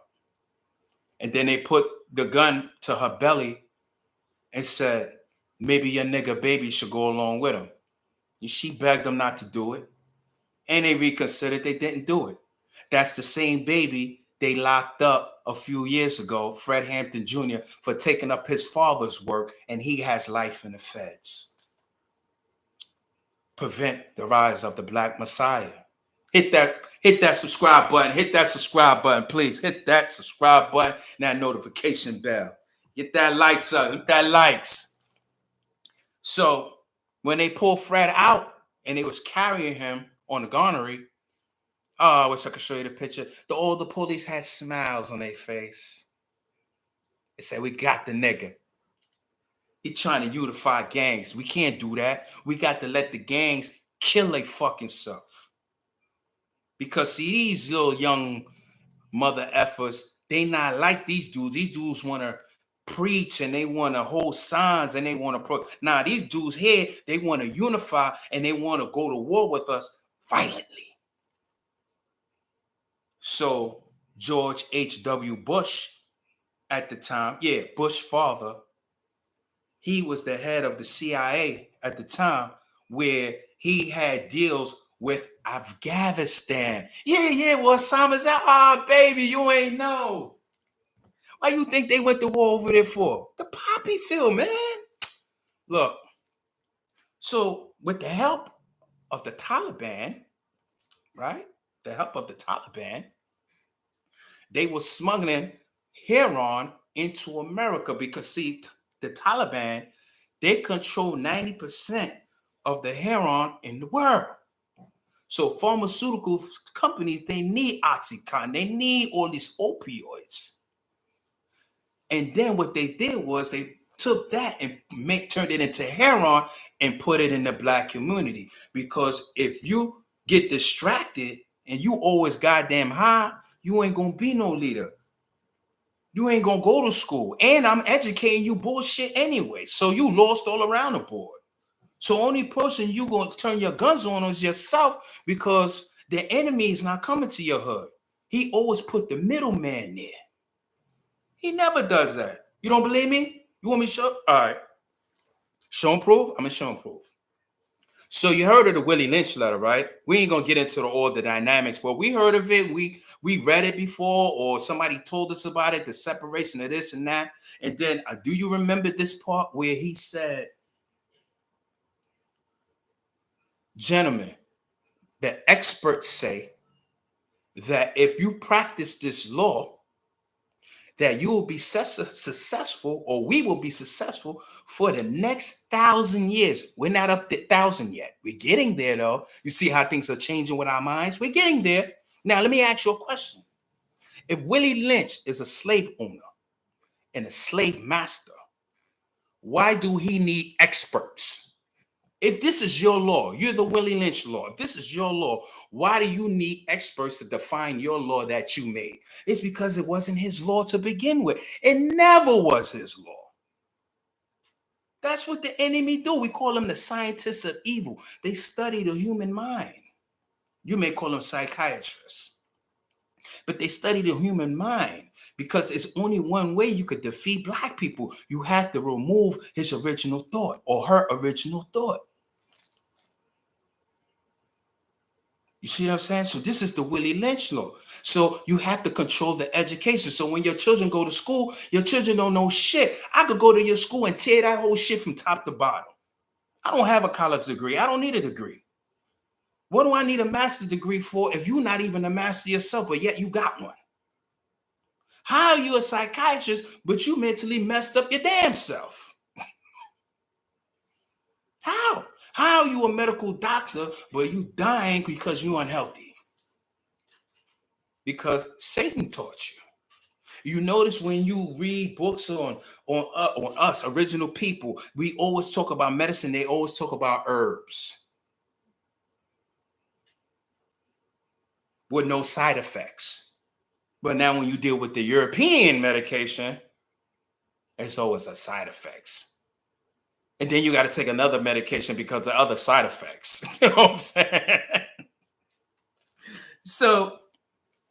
So they put all these drugs in there, and then now you had all these 70 gangs, you had all this revolutionary thing where it dismantled, because now a lot of the gangbangers that was coming to these organizations or political organizations or pro-black organizations, they started to get this addiction. And then they started seeing the fast money that other people was making in the hood. So now we talking about cleaning up the hood. The only way we could clean up the hood is we get rid of the black man and woman that's selling the drugs, and it's our own. But we are not going to the top. See, they never put themselves in the front. They always use a middleman. So now the whole community is dismantled. The civil rights movement is dying now. See how it's going? It's dying. So now the 80s come, and like I said, here I am wearing these African medallions. Yes, go to these schools and let them know the truth. They'll kick me out. They'll kick me out because I will spark their whole they will kick me out. But look, so I'm wearing these African medallions, and I'm wearing an African hat, and I'm listening to Poor Righteous Teacher. I'm listening to X-Clan. I'm listening to African Bombada. You know what I'm saying? I'm listening to all of this, but I'm listening to Rakim too, who is not using profanity, who's talking knowledge. KRS-One, who's talking knowledge. They're educating me through the music, but I'm dancing to it. And I really don't know what they're really saying too much, but I know I feel so connected. I'm buying African medallions, man. I don't even know why, but I know I'm connected to this music and the words that they're talking. I'm being influenced positively. The enemy says, uh-oh. Because I'm not the only one doing this. Throughout America, they're doing this. They said, uh-oh. So George H.W. Bush, he's still director of the CIA. He still got the heroin coming in. Guess who became president now? Ronald Reagan, who is dealing with Noriega, where they're smuggling cocaine into America because the CIA, not Noriega, they're smuggling cocaine from the cartels because the CIA and the government itself is at war with Noriega. So the government don't have the proceeds and the money to fight because you need money to go to war. You got to finance the people you probably heard. You got to finance people for information. You need money. That's why I understand with these dudes out here in the street, they be running around talking about they at war and they fucking broke. The fuck you going to war, you broke? Y'all got the hammer. Nigga, so what? What a 4/5 gonna do? All that's gonna do is get you time. Now you on the run for murder. You ain't got no money to run, dummy. You know what I'm saying? So now I'm wearing this, like I said. Now the crack comes in. But first it was a little cocaine here and there, but it wasn't that potent, I guess, because I didn't see it like that.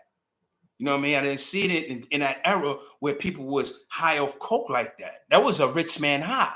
You had to be a celebrity or someone or making real money to get that type of drug. You know what I'm saying? Hold on. That's why when we wear gold, we look good. When they were gold, when they wear gold, well, you know how it looks on them. Yo, absolutely. I want to say something about gold too.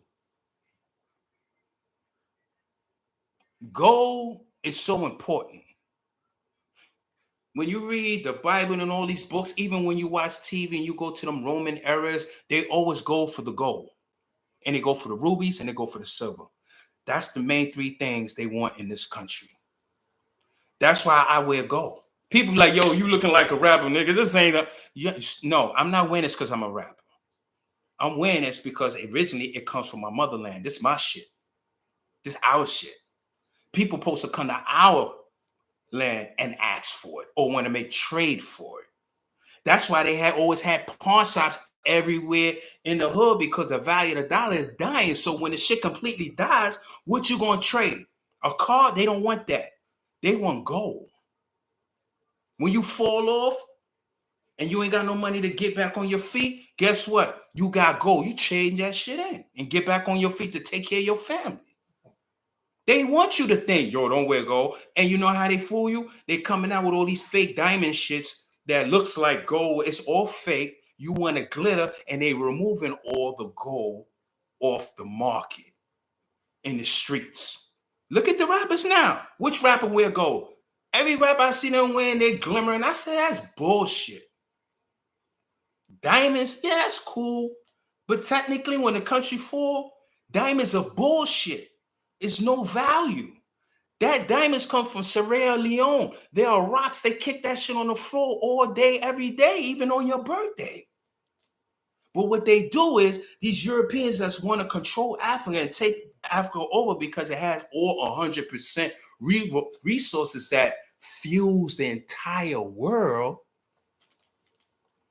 They take those rocks, they take it to Europe, and they polish it and they clean it and give it some glitter with some chemicals and bang, and they fool you and you're thinking you bling bling, but they don't have a value. They put a value on it. You never hear these armies and these war movies talking about, let's get the diamonds. They always say, let's get the gold. But anyway, so back to what I was saying. Hit that subscribe button, hit that like button. Come tell a friend about this, man. This is what I do. I think I'm going to start doing this on Saturdays because I normally used to do it on weekdays during the day because I be busy. But a lot of people don't log on. A lot of people don't see it until later on. But I noticed that on the weekends when nobody's working, yeah, it's a pretty nice flow, you know? So I just want people to hear the message. So now, after the cocaine comes in and I'm wearing all these African medallion, guess what? Crack comes. Where the hell this shit come from? So now when the crack comes, I kid you not, less than 6 months, it turned the hood upside down. Now I heard people used to say back in the days, yo, crack saved Pete the hood, and no, crack fucked the hood up. Okay? Yes, weekends are better for me. Okay, I'm gonna start doing it on Saturdays early, because sometimes on Saturdays I'll be going out. But well, most times anyway. But crack messed up the whole hood.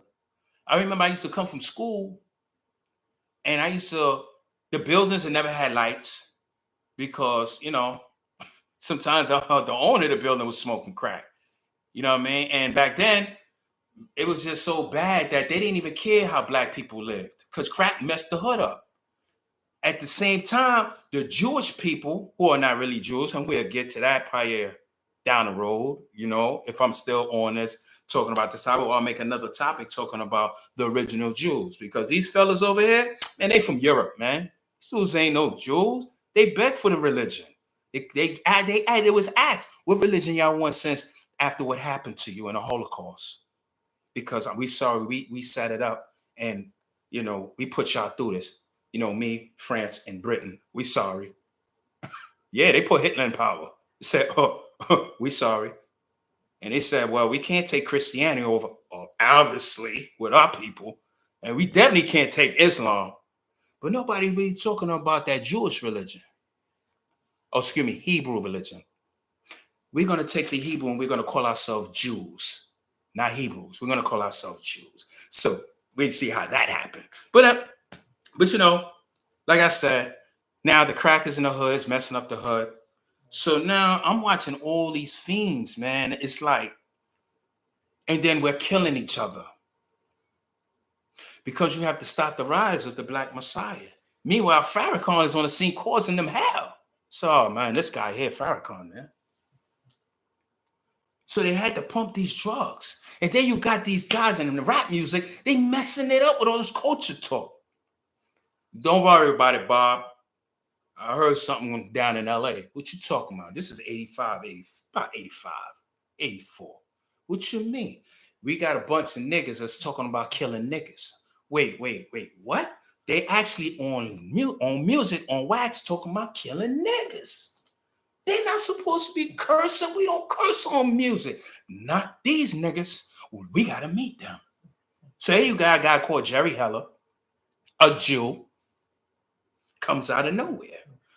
Jews always seem to be around when we need something, They always there. Europeans.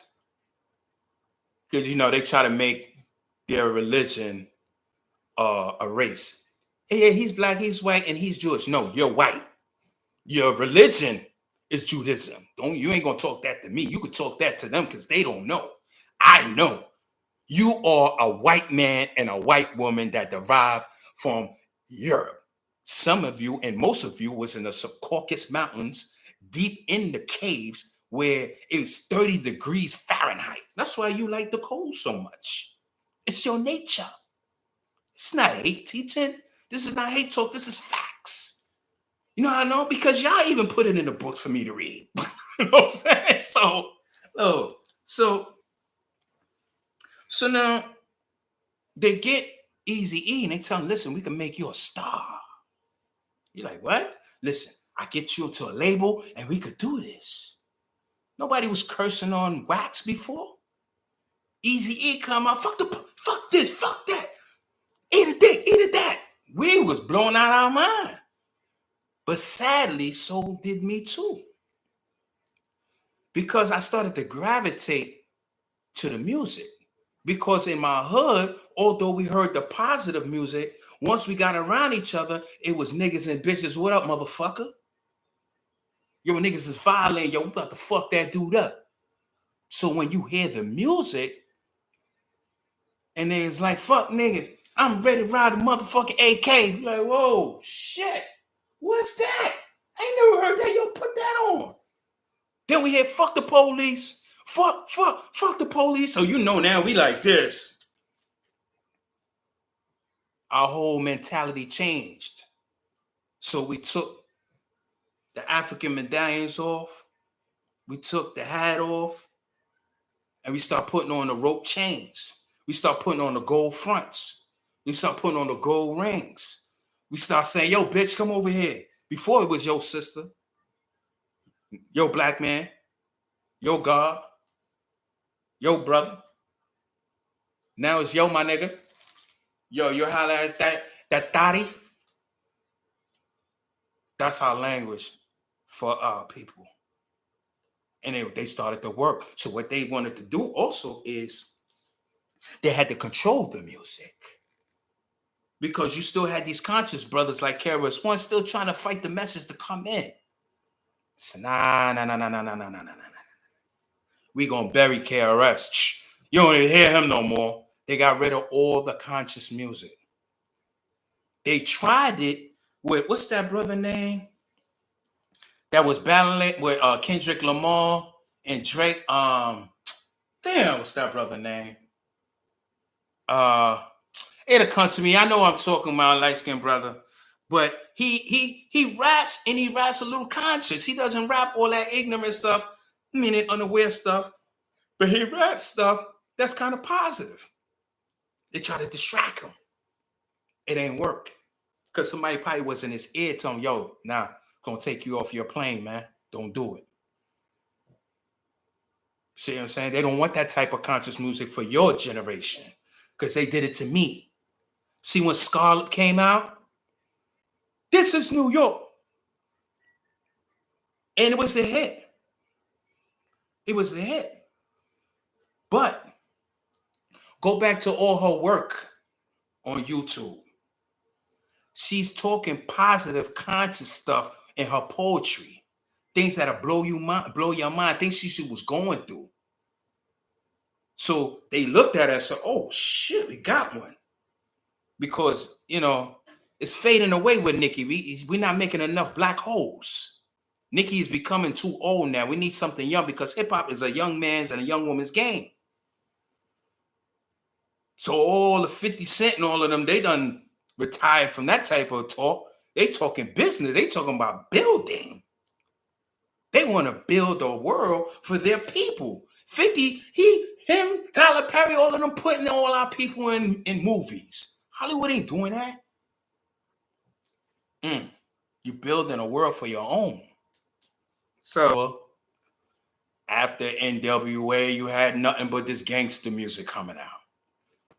Now, when gangster music coming out, and I'm in the hood, I'm joining my little gang in the street gang, and we doing what West Coast people do, but we not killing for colors or things that's representing a color that represent an organization. They was doing that on the West now. Now, at that time, they was getting MKs, AK-47s, you know, shit that don't get made in America because those are foreign guns. If you get arrested for a P90 or AK-47, you're not going to Rikers Island. You're going to the feds because that is a gun that's made outside the country. Do you understand what I'm saying, gangbangers? Are you listening?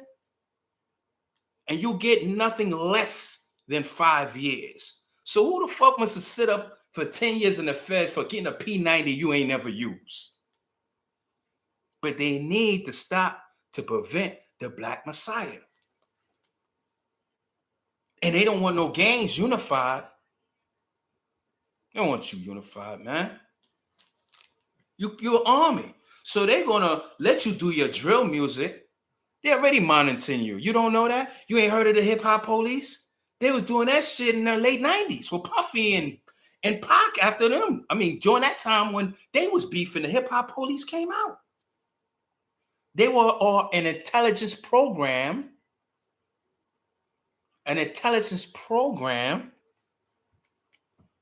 that deals with the federal government. Watch the niggas. Now they making millions. We don't need them to get smart and start buying land. Because in order to build a nation, you need land. How you going to grow shit? How you going to build a store on shit? How you going to build a community if you have no land? You have no land, you have no nation. So stop saying, yo, we deep everywhere because you don't own nothing. You deep for nothing because you ain't doing nothing. You falling into their trap where they setting you up. First of all, the lawyers, the legal aid works for the prosecutors. So he ain't trying to give you no big deal. And they all work for the same course with the judge. They all friends. They ain't trying to help you out. And each man that goes to jail, they automatically has a life insurance policy on.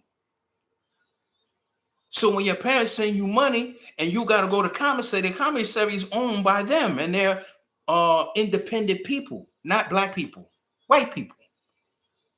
So you helping them out, and you don't even see it. That's why they say, yeah, you could do your YouTube, your drum music on YouTube. They were trying to slide y'all into hip hop. It started, what was that light-skinned brother name? My children was listening to him. He got locked up, K Flocks. Yeah. You had that dude and a couple of other dudes. You know, they started to get really into the mainstream. Was it Chef G and all of them? Started getting to the mainstream. And what happened? A lot of people started complaining, the conscious black people, and they removed them from the mainstream. They said, damn, it can't work with NWA. Nah, damn. Things are changing. They're not trying to hear that. So we're going to keep them on YouTube. Hopefully, they could poison themselves and start a beef up so they could kill themselves and help us out, because our people, our population growth is dying. What? Uh-oh. Our population growth is dying. See, there's a man named Patrick Buchanan, and he wrote a book called The Way the West Died, I believe it's called. And he wrote that book because he's trying to tell white America that you have to be careful how you treat the people of color, because our population growth is dying and theirs are excelling, which means he was saying also in the book that every one of us die, 11 is born. See, back then, we used to have babies when we were in our late 20s, early 30s. See, God works in our favor because what everything I preached to you about Abraham and who we are. So God made us to start having babies at 13, 14, 16 years old now. The average black girl that's having babies right now is not 18. They're younger than that because we're killing each other too quick. So we got to have babies quicker. Meanwhile, every white person that dies, one is born. Uh-oh. Now they're dying fast with cancer. They're killing each other too because they listen to our music, and our music influenced them to kill each other. Yeah. When I found this house tonight, y'all gotta be crazy. Yeah. Think about all the times that white people were shooting stuff up, in the schools and all that. What they always say, they was listening to this rap music. See, God works in mysterious ways. Where they think it's like Pharaoh. See, this is Egypt. You in Colorado, they have pyramids. Remember I saying the land that is not theirs. In Egypt, it's pyramids in America. That looks like Egypt to you? I'm just saying. Because in the Bible it said it was the sun raised in the east and the sun would set in the west. The west would become the east, and the east will become the west. We're going to change directions. You don't believe me? The food is how the food is. How Pharaoh food I was telling you about in Egypt. Dying, right? How's the water in America? Not good. How's the money in America? The Federal Reserve is here. We don't print money. Jews print the money and they give it to the government because the government got to borrow money. So when they say we got war, we got to go to Congress and sign a $50 million bill, they say, okay, fine. And then we pay taxes to pay it back. We can't cover the debt. This country is going to fall, but they don't want to tell you because they create distractions. Every goddamn month is a holiday or some bullshit. You can't even save. Then you got baseball season, football season, basketball season, hockey season. Then they got the Olympics. You so distracted, you can't even focus because every month is something that's a celebration. But they're working tirelessly because they're dying. They ain't gonna tell you. They gonna hide it, but they're dying, and they know they dying. It's a hell of a thing. It's a hell of a thing, and they don't want you. They don't want you being superior, or although they know it's coming. Because as of right now, we have so many black millionaires and we got billionaires. And don't get me wrong, they're afraid to move on their own, but they're trying. They're trying. They're trying. Oh, no, they're trying. All right. See, one of the things is we're so brainwashed, right? Sometimes they give us a foot at their table.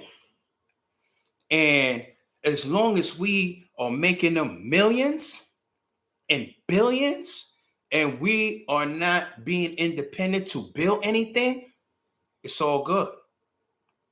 Once you start talking about owning something, you're a threat. Because what community are you taking it to?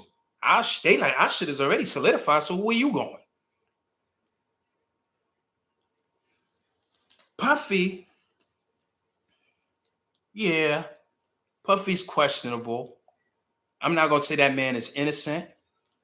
Because yeah, he has his parties. I call them lifestyle parties because I'm part of that life too. I call it swinger parties, where you will have people. Now, yeah, you talking to a swinger. So I'm gonna tell you how this shit go. When you have a party, some people, when they throw they have something called the NDA. Some people tell you don't pull out your phones and take pictures. If you take pictures, they confiscate your phone, or they tell you have to leave immediately. Hey, my man got the eyes out. Or they tell you have to leave immediately. If they don't tell you leave immediately, you sign an NDA and they collect your phone, so you don't take no picture. You're supposed to be having fun, drinking, and probably having sexual activity if that happens. So what you busy on your phone for? He said, "Okay, now this is interesting." Okay, so now these are, like I said, it's called lifestyle party. They are not called freak offs. That's what the media gave it because they don't have anything else to call it. You know, every time a crime happens, the media all call it something. A comet flies through, they call it the Jake Blow comet. They always give a name to some shit that they don't even understand. You know what I'm saying? Okay. So now Puffy was introduced to that through Hugh Hefner. Hugh Hefner revolutionized this type of lifestyle in America, called the Playboy Mansion. He had his bunnies. He had a strict code. They had to dress alike. They all had to have blonde hair. They all had to use this cream. They all had to work out at a certain time. They all had to eat. And he'll say, I'll pay you. If you don't do it, you have to get out. And he was like 70, 80 years old having sex with these girls. Not only that, he's in Beverly Hills Cop too. When Axel Foley went to the mansion and they had the bunnies, check my man out. The Swinger Man was in movies. So you can't tell me about that Puffy bullshit. And he had a mansion that was going with tunnels connected to Jack Nicholson and them, because he was sending his hoes for overnight stays. What the hell you need a tunnel going to other people's mansion for if you just having parties at your mansion? Come on now, miss me with that. You understand? But the problem was Puffy decided to sue the Diageo company, which supplies 180 countries alcohol. That's some strong ass, that's a strong ass company, man. Because what happens is politicians like alcohol. So they pay politicians in their banquets and all their whatever money they're raising for their campaign, and they give them like 10 million, 20 million.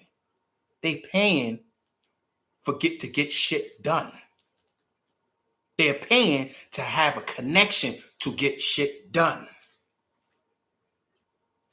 Puffy on the other hand, you know, he had his what is it? Darion, I believe it's called, and he had Ciroc. He wasn't the owner of Ciroc. He was just the face of Ciroc. He had percentage in the rock. You see, like the Barclays Center, this is what they do. They use us and put us in the front street. They said Jay-Z is going to open it up, and they put his face all over the place with Barclay, and we in turn thinking, yo, Jay-Z got Barclay. And then as soon as Barclay opened, it's flooded. And through politics, as usual, Jay-Z showed his shares because they already got what they wanted from him. They pushed him out. Because why would you pull your shares out? Barclay is still popping.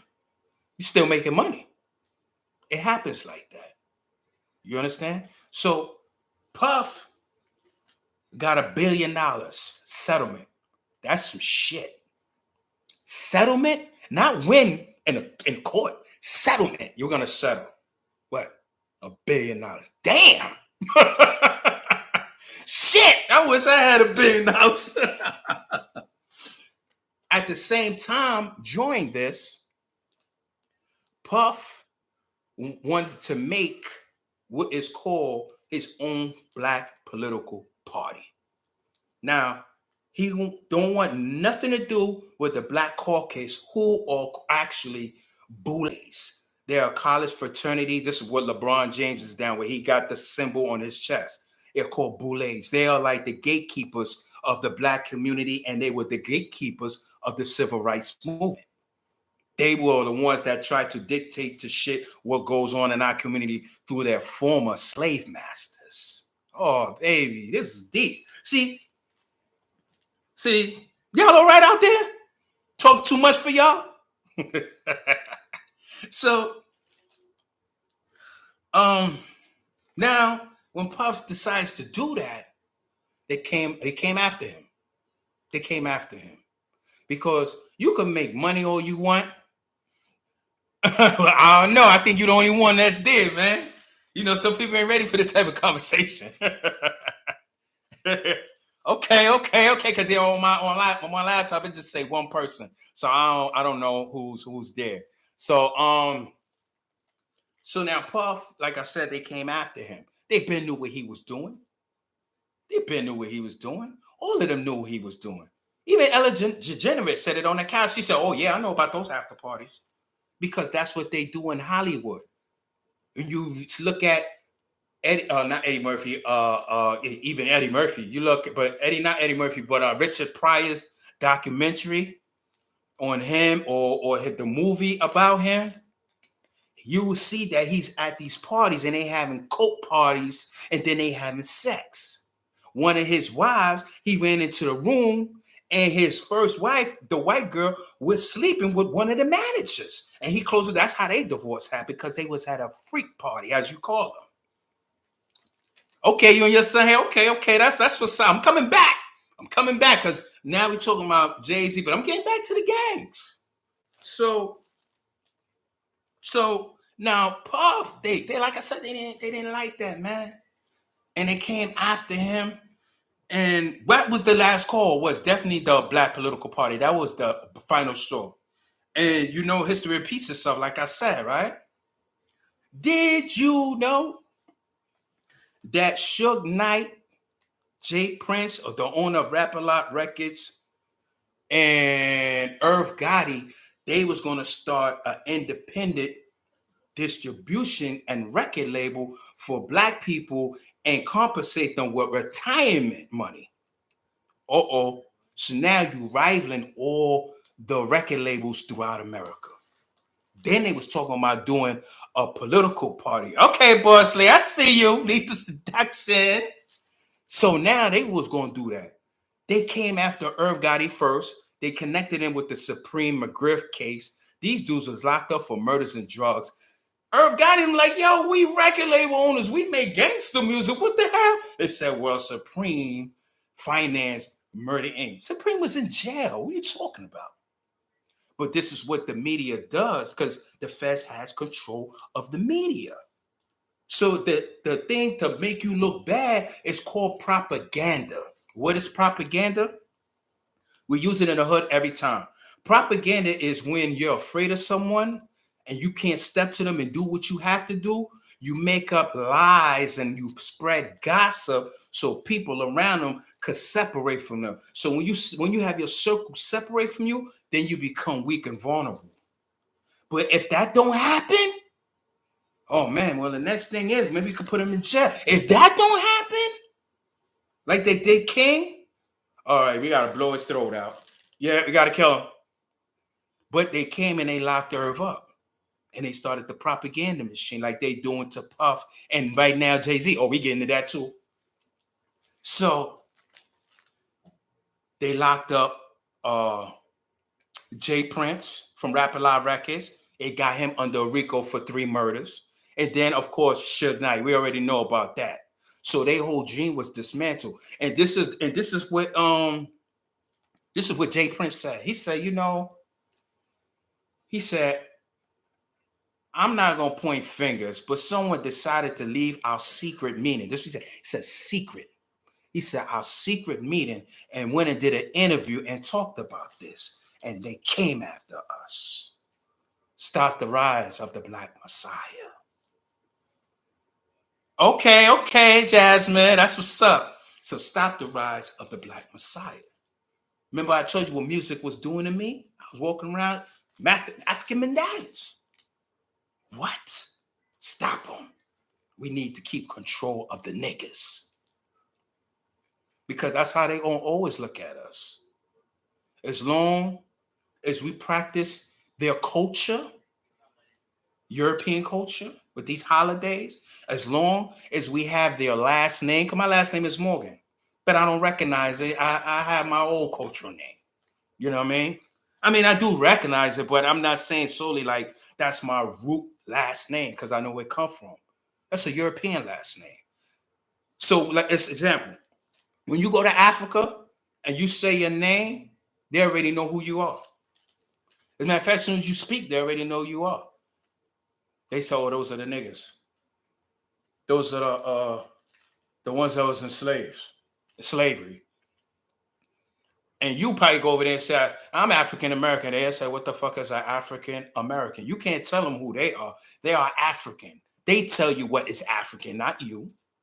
But our enemy decided, the Boulets actually decided to call us that because the Nation of Islam and Malcolm and them started busting up that Afro-American stuff because I don't got no Afro. What the hell is that? I said, damn, Malcolm, man. So they came up with that in 1971. Meanwhile, we've been here since 1555, but they want to say 16, what is it again? They say we was 16. Because I'm going to pay no mind to that shit. 1601 or something like, no, that's a lie. It's a lie. But, so they got Irv and them out of the mix. See? So they doing the same thing with Puff. You want to be independent? What? Liquor? You know how much power you have? Okay, Logan. Okay, pour you a drink. Okay, get them cigars. Now, hit that like button and hit that subscribe button, y'all. Anybody is just locking on? Because I can't see who logged on because there's only 3 that I see. But I know it's more. So hit that subscribe button and hit that like button. So, where was I?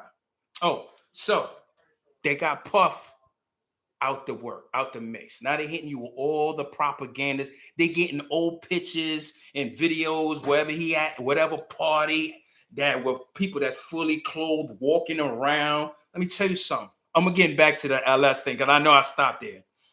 Oh, it's 17 people watching? Oh shit. Okay. So, like I said, we're gonna stop at the swinger party for a second. I'm gonna touch on something with that. So, now when you go there, you have to be 21 and over. You have, not just this party, you can say mine's too. You have grown people there. One thing I learned about pedophiles is they don't do pedophile shit in public. I'm going to say that again. One thing I know about pedophiles and learned about pedophiles, they do not do pedophile shit in public. They always do it behind closed doors. So here it is. You want us to believe that Puffy had all these underage girls coming to the party where there's mad adult men there and women. Because we all know Will Smith and Jada was doing that, although they want to recant now. But we all know that there's celebrities doing that. They're not the only one. Even Alicia Keys and them is on a poly relationship. Yeah, check it out. Check it out. Alicia's a freak, baby. But they already knew all of this about Puff.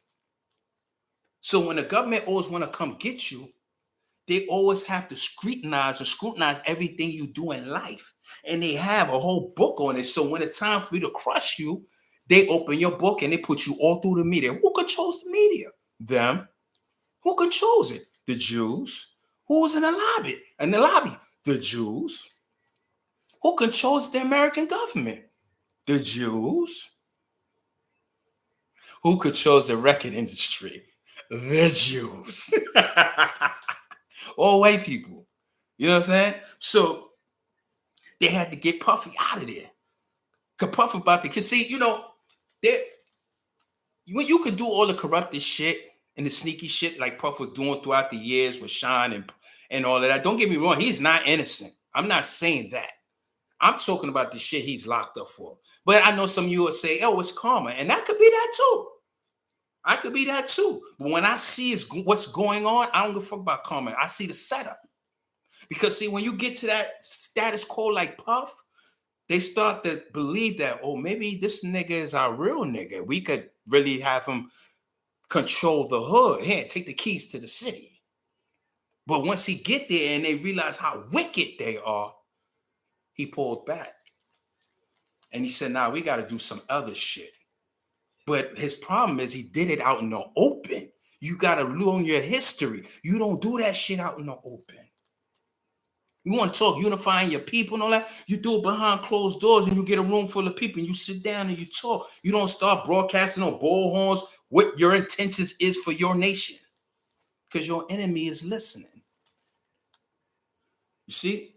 So they came and got Puff. Now they don't know about Jay-Z, but he's close. So, you know, when you get these lawsuits like that with these celebrities, these lawyers, especially a lot of them Jewish lawyers, what they do is they try to bully celebrities like they did Bill Cosby. And they would say, oh, they came after his ass too. Remember, he's trying to get NBC. He was trying to put a lot of positive shows on. You see how I said where I was when I was the music. So imagine cultural shows. Imagine we in politics and we'll be a threat, man. We will run the country overnight. I mean, it's getting there, but it's going to get there slowly. So they came to Jay-Z and they said, listen, man, you was molesting a 13-year-old boy. Let's set it out. Wait a minute. Let's go back to Bill Cosby real quick. So when they got Bill in court, in the civil court and the criminal court, they didn't really have no evidence. The first case from this first female, they dismissed because she gave up 7 different statements. So they dismissed the case. So they knew she was lying. So now he's in the civil court. He goes to civil court. He settles for $20 million. Why? Because when you're up there as a celebrity, you are now a brand. And I realized this even more owning my own. You know, me and my wife has an outswinger company. Shout out to Lethal Seduction. You know what I'm saying? Check it out. Hey, I'm speaking the truth. I ain't lying, I ain't hiding nothing. So when you have a brand, and the other day I had a situation, and I'm gonna just say I acted immature, and I said some things that I regret, and I had to apologize to people. But I realized the things that I said, I felt it affected the brand because people is watching me. And when people judge you, they judge your brand as well. They don't want nothing to do with you. They don't want to do with your brand. And I was like, oh shit, I did some fucked up shit. So it made me understand Bill Cosby even more because you're a brand. You're sponsoring this. You're a part of this. You a part of Spelman College where you donate every year. And now you got this rape case in the civil court. It's going to hurt your brand. You're going to lose more money with your brand than spending it. So he said, you know what? I'm going to give her the 20 million. I'm going to just settle out of court like Michael Jackson did. We're going to get to all these messiahs, man. They trying to stop. 20 million he gave. And they told him, they said, listen, when you settle out, we're not going to use the statements that you plead guilty on and testify of your guilt in court to the civil court. But we had Trump people that was in office in the federal courts at that time. You know, all you Trump supporters, because Trump was a anti-nigger when he was in office, but all they are now is pro-Trump. See what I'm saying? Our attention span, our mindset. So Bill Cosby, after he settles out and he gives her the 20 million, he goes to the civil court. They illegally takes the statements from the civil court and used it in the criminal court against him. So now how could you convince a jury after that? Especially they don't know the law. A jury just decide who is telling the best story based on evidence. I'm going to say it again. A jury is only there to make a decision on who tells the best story with evidence. Because I even did stuff and I knew I was guilty and it got dismissed in trial because I told a better story.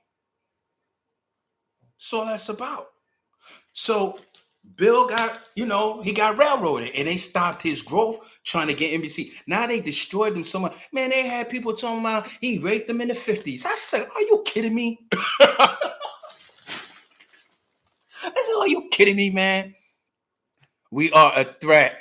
It's going to take long, but it's going to be all worth it. Yeah, it's going to be over. It's going to happen. You read the book of Revelations, it's going to happen.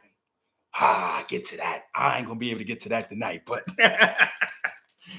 to the point now when he got released, people don't even look at him the same because they done beat him up in the press so much. And now they doing that with Puff.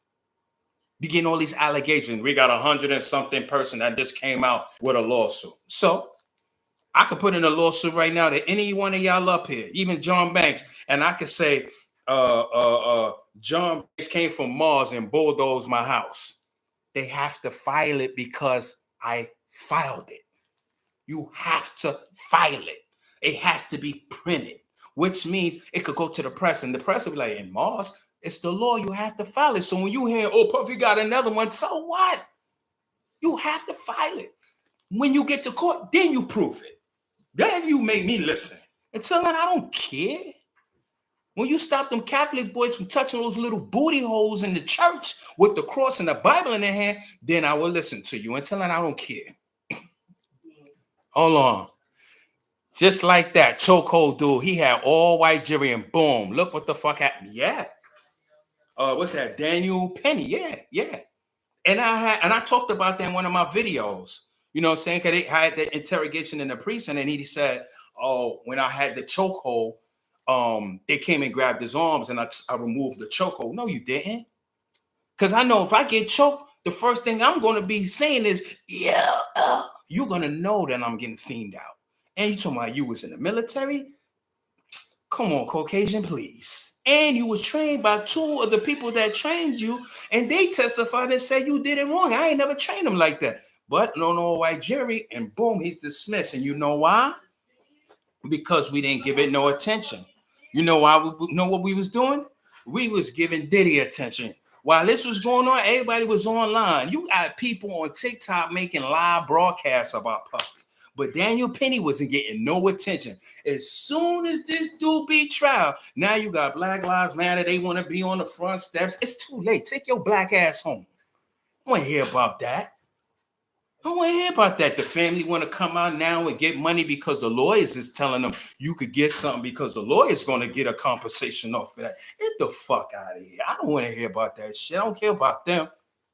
They should have tore Daniel Penny out. And this dude was in the goddamn lounge drinking after this celebration. Like, hey, gangbangers, where you at?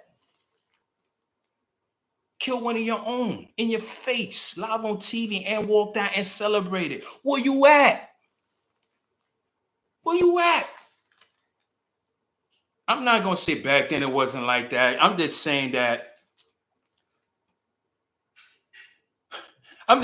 certain eras, man, that dude would not have walked the streets at all. I was expecting something to happen after that George Floyd. Tore this shit down. And I loved it because not only you was preaching here, but over here you was tearing shit up too. But now you ain't doing nothing. Soon as that happened, you went out and shot a black person. And then threw it up and said you put in work. Look at you.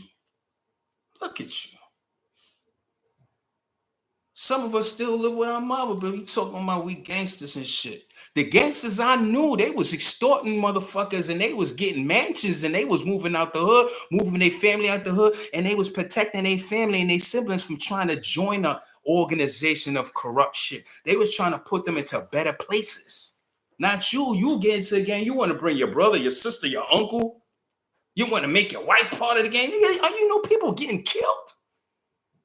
No, I'm not trying to go off on you. I just want you to think for a minute. Just want you to think.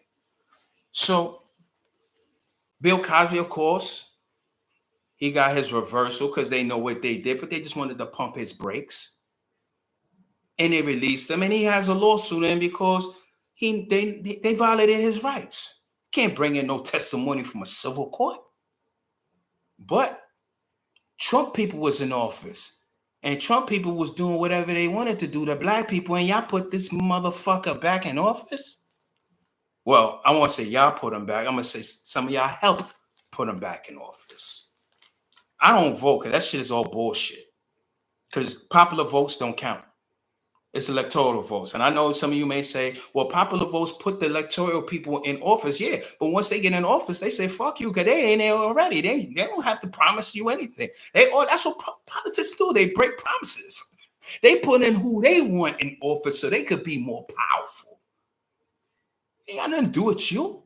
That is just designed to see the mindset of the people who likes them. Because if nobody votes, the next thing that comes to their mind is we're about to have a civil war. That's all the votes are setting up for. Actually, they changed it when they allowed us to start voting. They changed it to the popular vote. But you ain't know that because it's not in the schools. So now Jay-Z, like I said, it got him. And they trying to tear him down because you have to live. At first, I used to say Jay-Z is a sellout and all this and that because I just don't understand how you have all this money and you're not trying to make your place a better place from where you come from or stuff like that. Even though I don't know what he's exactly doing out there, but they like to promote the positive stuff that they do, so I don't see it. Right? So, but I listen to Jay-Z. And he got a song called What's Free with Rick Ross. And there's a lot of things he say throughout that time as becoming a billionaire and all that. And his language changed. Like when he, doing the Source Awards and the BET Awards, he was talking that pimp stuff and all that. But as he made it up there and he started going to the Grammy, he started rubbing shoulders with our former slave masters. His mindset started changing. He started talking some different shit. God, let's do what he's saying. Then he started doing this thing with Meek Mill's freeing prisoners from illegal, because prisoners big money for slaves. Because when you get arrested, you become a slave. That's the 13th Amendment. Yeah, they said, slavery is abolished except if you are convicted of a crime. So slavery was never abolished. So stop talking about, slavery was abolished with Abraham Lincoln. No, this cruelty slavery. See these former slave masters here, they're more intelligent than the dummies back then. They don't need physical brute force to put us in place. They just use manipulation. And they control the education, so they don't need to beat you. But they do have the police, which started from slavery to kill us in the street. So those are the ones that keep us at bay. Remember I told you they never do anything on the front street. They always put somebody else to do it.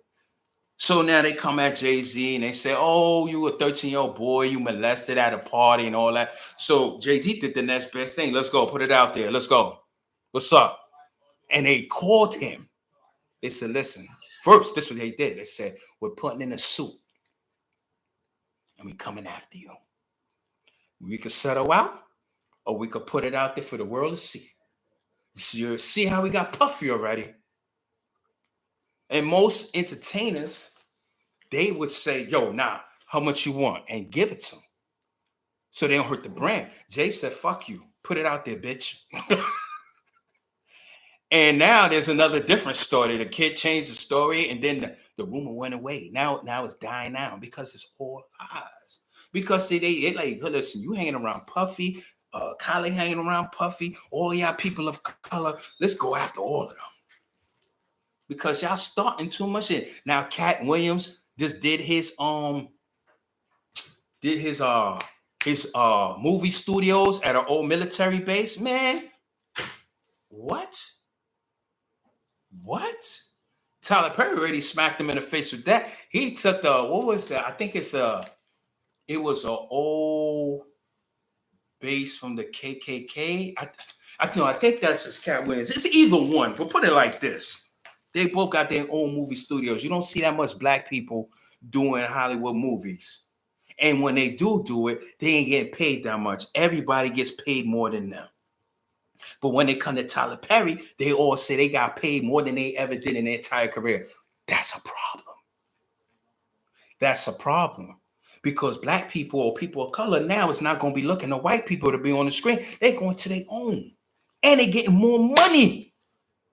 And they owning more now. Remember I told you? We rising. And they know it. So they has to pump our brakes at all costs. So they fuel the gangbangers. Hell, man, they love the gangbangers because actually and technically, the gangbangers is the one that's helping them. So they always putting all these guns out there that's not made in the hood. They put all the drugs that's there that's not made in the hood. You know how to cut up and cook and all that. Where you learn that from? Yo, your man, where he learned that from? The other man, where he learned that from? Because they did all of that in the laboratory. You in the projects or in the hood somewhere. You ain't got no fucking laboratory. So where you learn this from? You won't see the setup. So they set you up, put the guns, put the drugs in the community, let you do your gangbanging shit so you could kill each other, go to jail and become slaves because now you're back in slavery and you in there and they making money off of you.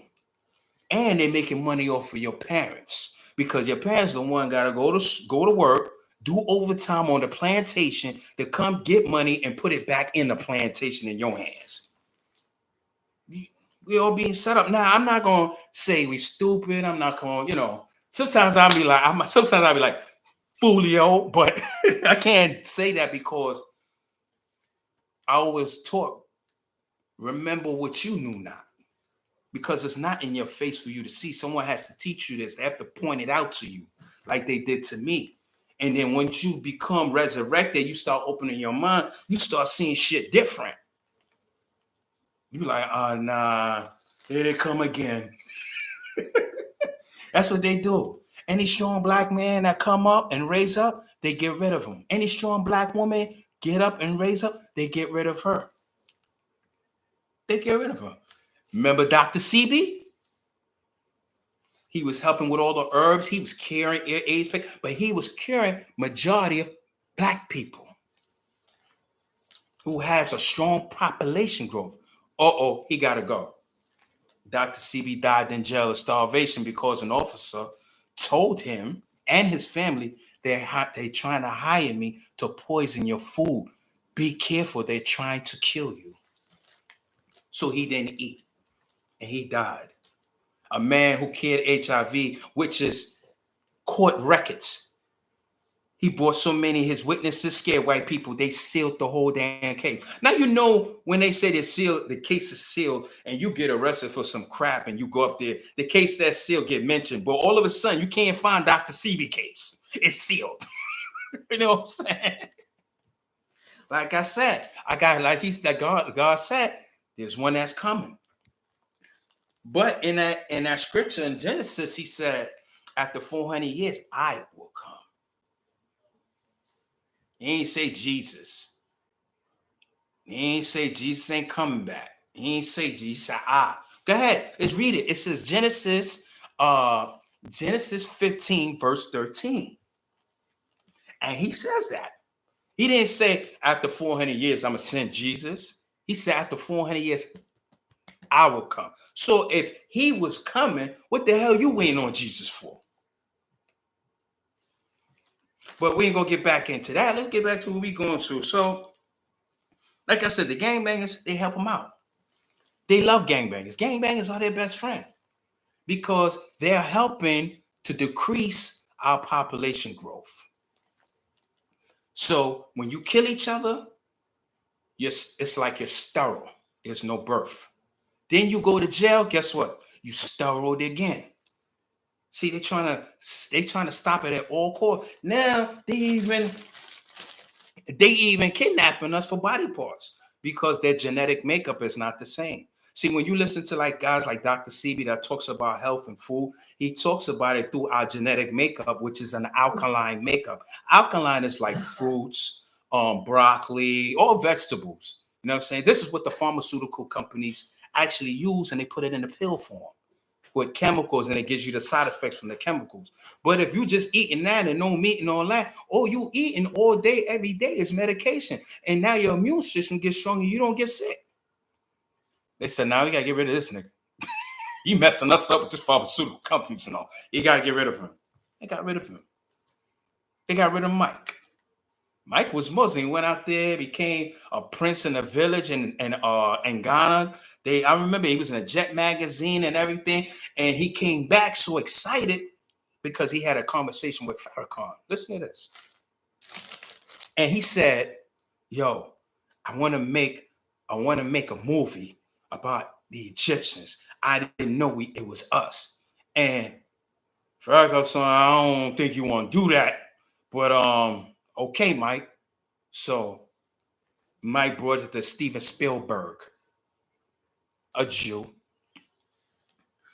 And he's like, wait a minute. If I do that, that's going to say that you're the original people and my people is not. They told Mike, nope, we can't do it. Mike said, oh, yeah?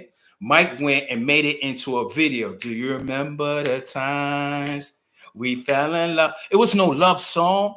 Do you remember the times we fell in love? Do you remember the time we first met? And who was in the video?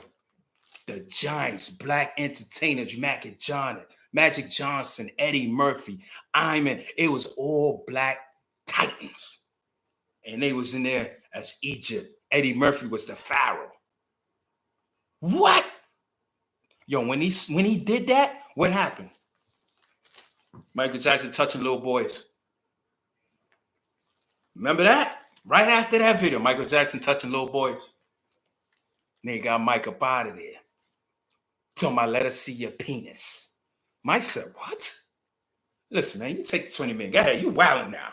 He had it. He had all Elvis catalogs. He had all the Beatles catalog. He had Little Richard catalogs. He had James Brown catalogs. He didn't even have to make money. He was living off of that. And then he'll sometimes not pay, maybe forget. And then you hear Michael Jackson is bankrupt, and then next you know, it go away. Because he'd be like, oh, my bad, and he'll pay. And they wanted those catalogs, especially Sony. They did the same thing to Prince. Where they at now? Where their catalogs at? What happened to the Jackson family with Mike's catalog? Ain't they fighting? Ain't the white people to pick a tail and pick sides, and they got their own white lawyers? Because they trying to get paid, and then Sony, they done got all Elvis catalogs now. Yeah, they bought it up. They bought it up because the children don't know. They look at money. The enemy always put money instead of ownership in front of us, and we want to take it instead of taking ownership. Ownership is always more than money because ownership is what makes money. Sometimes money makes ownership, but majority of the time, ownership makes money. You know what I'm saying? You stay with that. So They, so they doing it. And a lot of us, like this day and time, because I'm about to come to a conclusion. So a lot of us in this day and time is promoting a lot of these lectures or podcasts, and we're actually talking a lot of truth. We're also talking a lot of bullshit. So the big techs are selling some of their internet rights to the CIA and the FBI. Yeah, they own part of this. So they are watching what we post. They're watching me right now. They might not just be actually, oh, he about to log on, but anything I say triggers something in their system, and my name will come up. A lot of people's name will come up, and they will see who they could take serious. They will see who has a bigger fan base, and whoever has a bigger fan base or follow, they're coming after you because you waking people up too much. This is what they do. Why you think they're getting rid of TikTok? They can't control TikTok because TikTok, you can find in there everything, especially the shit they do. I ain't even never heard of Mansa Musa until I started really getting on TikTok, and I didn't even know this dude was the richest man ever in history. But they want to seem like it's them. This man was so rich, he gave everybody a gold bar in Egypt and inflated the whole country. One man. I said, God damn. You know what I'm saying? So they don't want that because it opens people's eyes. One thing I could say today is that the young children is a little bit more advanced than us because they have access to social media. There's a lot more information on social media than when I was growing up. I had them stink ass books that smell like fart that you open up and be all pages are stuck together, and it's from 19 whatever. And they learn that they were still in school talking about Christopher Columbus discovered America. Outdated education. You know what I'm saying? So the education now is different. They scared of it. They say scared of shit. Hold on. Right before they watching you. They watching all of us, especially on social media. When we post pics of us, the family, etc. If they can't find you, they can find your family. That's absolutely true. That's absolutely true. They're watching all of us. Have y'all ever heard of the 23andMe? Where they had a DNA breach? I think it was like 20 million people DNA in America got leaked, and all of a sudden they all retired. How come you ain't hear about it? But they was putting up puffy shit every goddamn day. They don't want TikTok in the USA because they can't watch us. Yeah, they can't watch us because TikTok is, TikTok is independent by Japan, and they don't like Japan because Japan and China they own more. Excuse me, no. America owed them more money than any other country in the world. China and Japan own majority of the country. Because when you're in debt, you got to sell your assets. Just look at our clothes. Name something that was made in America. They don't make nothing. Matter of fact, all they make is iron, steel, and you can't get shit for that.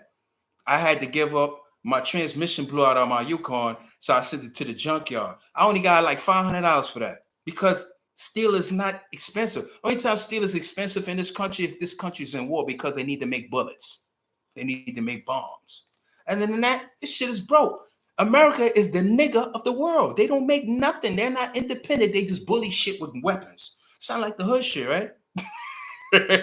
But yeah, they don't want TikTok, TikTok lets us know all their secrets. So they trying to they want to get, well, they actually now passed it, and so now it's banned. I think January 17th. After that it's gone. You know what I mean? They want everything to be controlled by them so they can see what's going on, even in the cameras. You know what I'm saying? In society, they got society as prison, like prison. They got the prison bus that look like the school bus. The prisons got cameras everywhere on the wall. You go out in the streets, they got cameras everywhere up in the air, some goddamn way on a street light. Everybody got a doorbell camera. Everything is a camera. These motherfuckers out here is in jail too. You can't even walk the streets peacefully without them pulling you over or asking you for ID like you in slavery. Because you know in slavery, if you ran away and you got caught, they asked for your papers. That's an ID. That's how the police department started slavery. So they catch runaway slaves and they got money for it. So if they ran into you, they ask you, "Where's your papers, nigga?"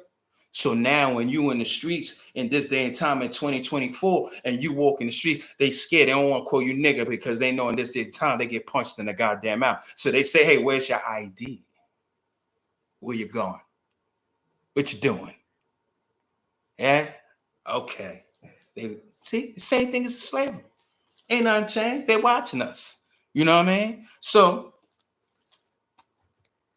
I'm gonna conclude this, and I decided to actually do this tonight. I actually was gonna do this on Sunday because I was actually talking about Jesus because I know I have a large Christian fan base on Facebook, and I know they probably didn't get this type of understanding of Jesus as they would if they was in church. You know what I'm saying? So I had to bring it down into why it's so important to this day by me talking about Jesus and Moses and the people that is chosen by God. You know what I'm saying? I didn't write it. It's in the books. I didn't write it. I just read and understand. You know what I'm saying? So I had to bring it to y'all to make you realize because when I was taught this, you know what I'm saying, I was gang banging. You know what I'm saying? I was gangbanging hard. I had a position. That's not important what it is. I don't rep that no more. Maybe one day I may talk about it, you know, just to educate other gangbangers. You know what I mean? But that's a lost cause. That's a lost cause. I would never do that again. You know what I mean? Because it's a setup. Unless we do something positive. But if you're doing something negative, let me tell you something. The biggest gangsters in the world is the one that run the country, not you. So everything that we doing in this world, they already know. They already know. They got these computers, they got everything. Now they talking about putting chips in people's skin and on the money. And come on, man. That's slavery. Can't hide nowhere. I can't have privacy nowhere. That is crazy. Yes, come back soon, bro. I'm new to subscribe. I'm a new subscriber. When you do come back on, I'm gonna start doing this every Saturday around 5 or 6 o'clock, but you're going to get the notification because I would set up the time when I'm going to be on the broadcast, so it will come as a notification and let you know the time and date that I'm going to be on, so you'll know, okay, he about to be on this time. And at 30 minutes before I get on, it will send you another notification, let you know, yo, 30 minutes, Lethal Truth is about to come on. You know what I'm saying? So I know, Logan, you never heard me talk like this. Now, because my brother, every time we link up or talk, you know, I don't really talk like this. And not saying it's anything against him or not like that, but people that I talk to, oftentimes they won't sit and listen to this. And at some point in some time, I can't talk to them at that point because it'd be a bunch of other people around. People got some drinks around, and you can't listen to this while you drinking and talking because you're not going to be interested in it. I wouldn't be interested in it. That's why you got to be sitting down, focused, where there's nothing going on around you, and you just tune in. And then you be like, oh, okay, cool. So that's why I said, you never heard me talk like this before, bro. And say, oh, the breach? Yeah, you never heard of it? Yeah, 23andMe. It's a breach. It's a 23andMe is a company that deals with people in America's DNA, their genetic makeup, their health, their social, their address, everything about them, everything about your life was in 23andMe in this company. Go on TikTok after this, after y'all watch me, and check it out. And like I said, the data breach, the database was breached. It was hacked, as they said it was a cyber attack. And everybody's information, 50 million people's information was leaked. So instead of them coming to the press and letting everybody know, everybody resigned. All the board of directors resigned from the company and just bounced. I said, what? How you just bounce? Because they know what they did. I don't believe it was no cyber attack. They leaked that, man. They leaked that. I don't believe that. But yeah, that's you know. The enemy, man. That's but their population growth is dying. The money is drying up. The food is dying. All the food is damn near fake. 95% of the food in America and the supermarket is fake. All the processed food ain't fucking real. They all got some sort of chemicals in it. It's making everybody getting high blood pressure or diabetes. Everybody getting fat. You know what I'm saying? Their food is fuck. Even in prison, it's the same way. They don't have no real food out there in prison. All their food is fake. Because the food is drying up. Why? Because the earth that they're maintaining is drying up. Remember, God said after 400 years, I will come. So what happens? Now they got to leave the land that they once cultivated, and now they got to come to the hood. And here we are talking about the ignorant ones. Oh shit is changing. Yo, white people moving in the hood. Yo, they loving the hood now. But how many of them say good morning to you? They walk right past you. I got one that lives across from me. I like to be polite, I sit in the building. I say, hey, good morning. They say, hey, good morning. I said, hey, good morning. She didn't say nothing. I said, maybe she didn't hear me. I saw another time. I said, hey, good morning. She didn't say nothing to me again. I said, well, F you. I said, well, F you, But a lot of them is here not by choice. It's about survival. I see them in the projects. I live in New York City. I see them in New York City. White people, y'all don't belong there. But they're there because the earth is drying up. They're not making real foods no more. The factories are closing down. So they're making fake food because they ain't got no money. Yeah, man. It's deep, but you ain't going to notice because they're keeping the information withheld and they're distracting us with the bullshit. That's why a lot of us don't know. We don't know what's going on. So, with that being said, I think I've been on for like 6. Man, I've been on for like 3 hours, man. So I'm about to shut it down. But anybody got any questions? Any questions you want to ask me? I feel free to ask. I give it like 5 minutes. Feel free to ask. Even if it doesn't pertain to topic, it's cool.